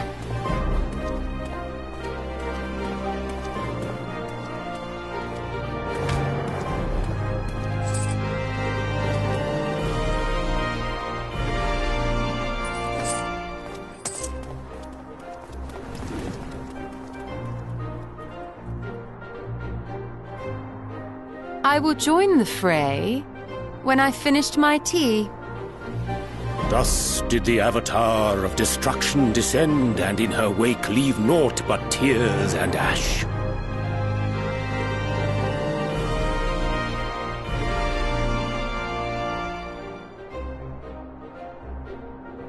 And then, one day, an all but forgotten dream from my youth stood before me, in the flesh.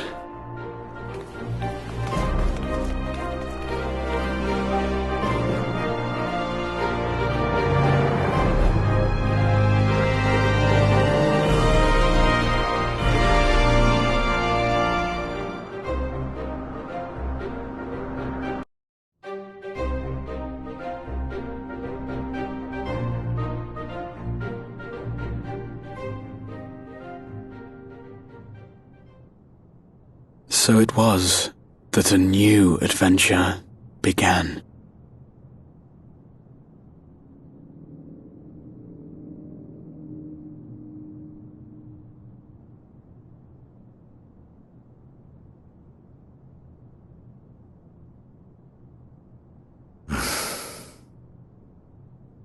The memory of a dying world's end. Night after night. And I thought it but a tired old dream.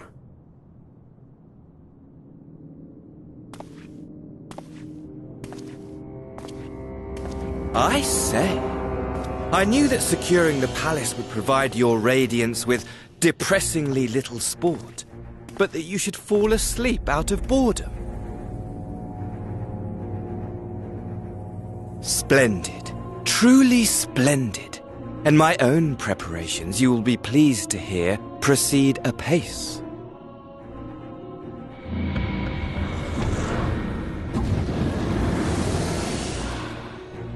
Oh, yes.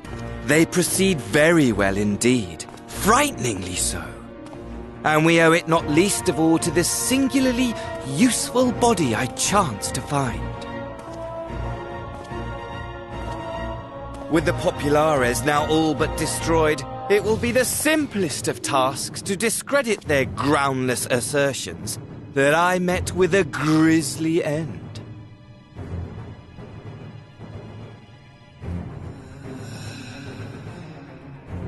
And as the very much alive Lord of House Brutus, I have a vast fortune at my disposal. Ah, money! Money, money, the great motivator! There is simply no better way to move men and expedite plans than with its alluring glint. Would you not agree?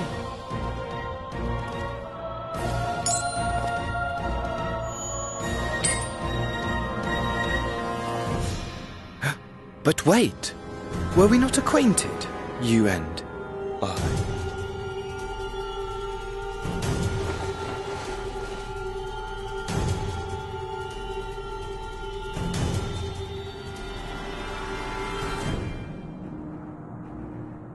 Should our familiarity cause you distress, I beg your forgiveness.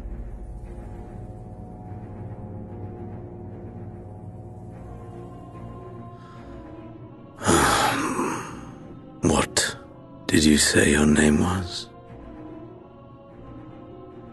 Oh, a dagger through my heart, that my deepest desire should forever remain unfulfilled, to live unrecognized, to die forgotten. Oh. So it goes. Whatever this flesh may have been before, it serves only as a vessel now.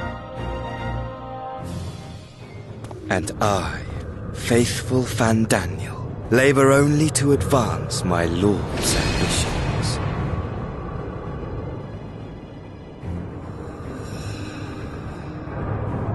Speaking of which, with the palace in our hands, we may now proceed with the next phase of the plan.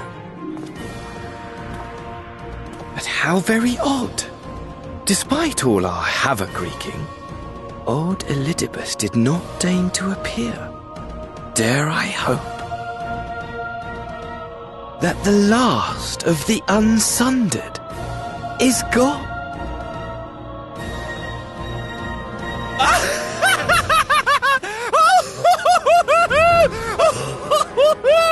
Imagine it! Bound no more by the shackles of mouldering memories of damnable duty, free at last to live for the moment!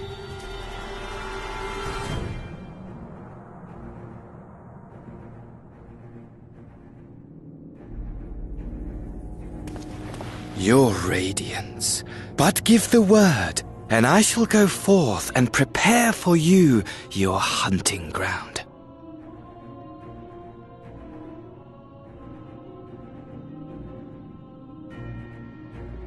That which awaited was a fell beast. Ferocious, ravenous, remorseless. Do as you will.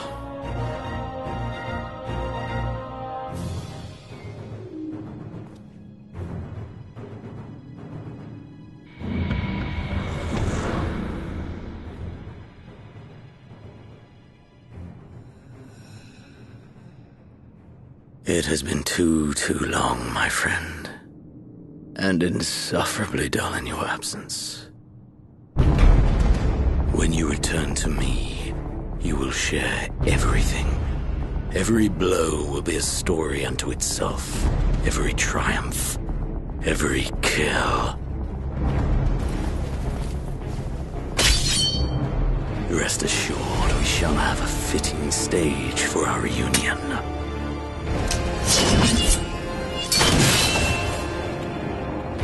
Oh yes, to reprise that transcendent moment, I will set this world ablaze. And we shall dance before the pyre.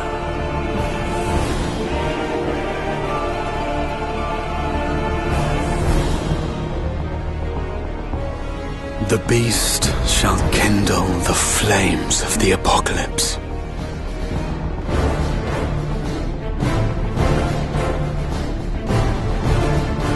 Into its domain shall the hero set forth for the final chapter in the tale of this star.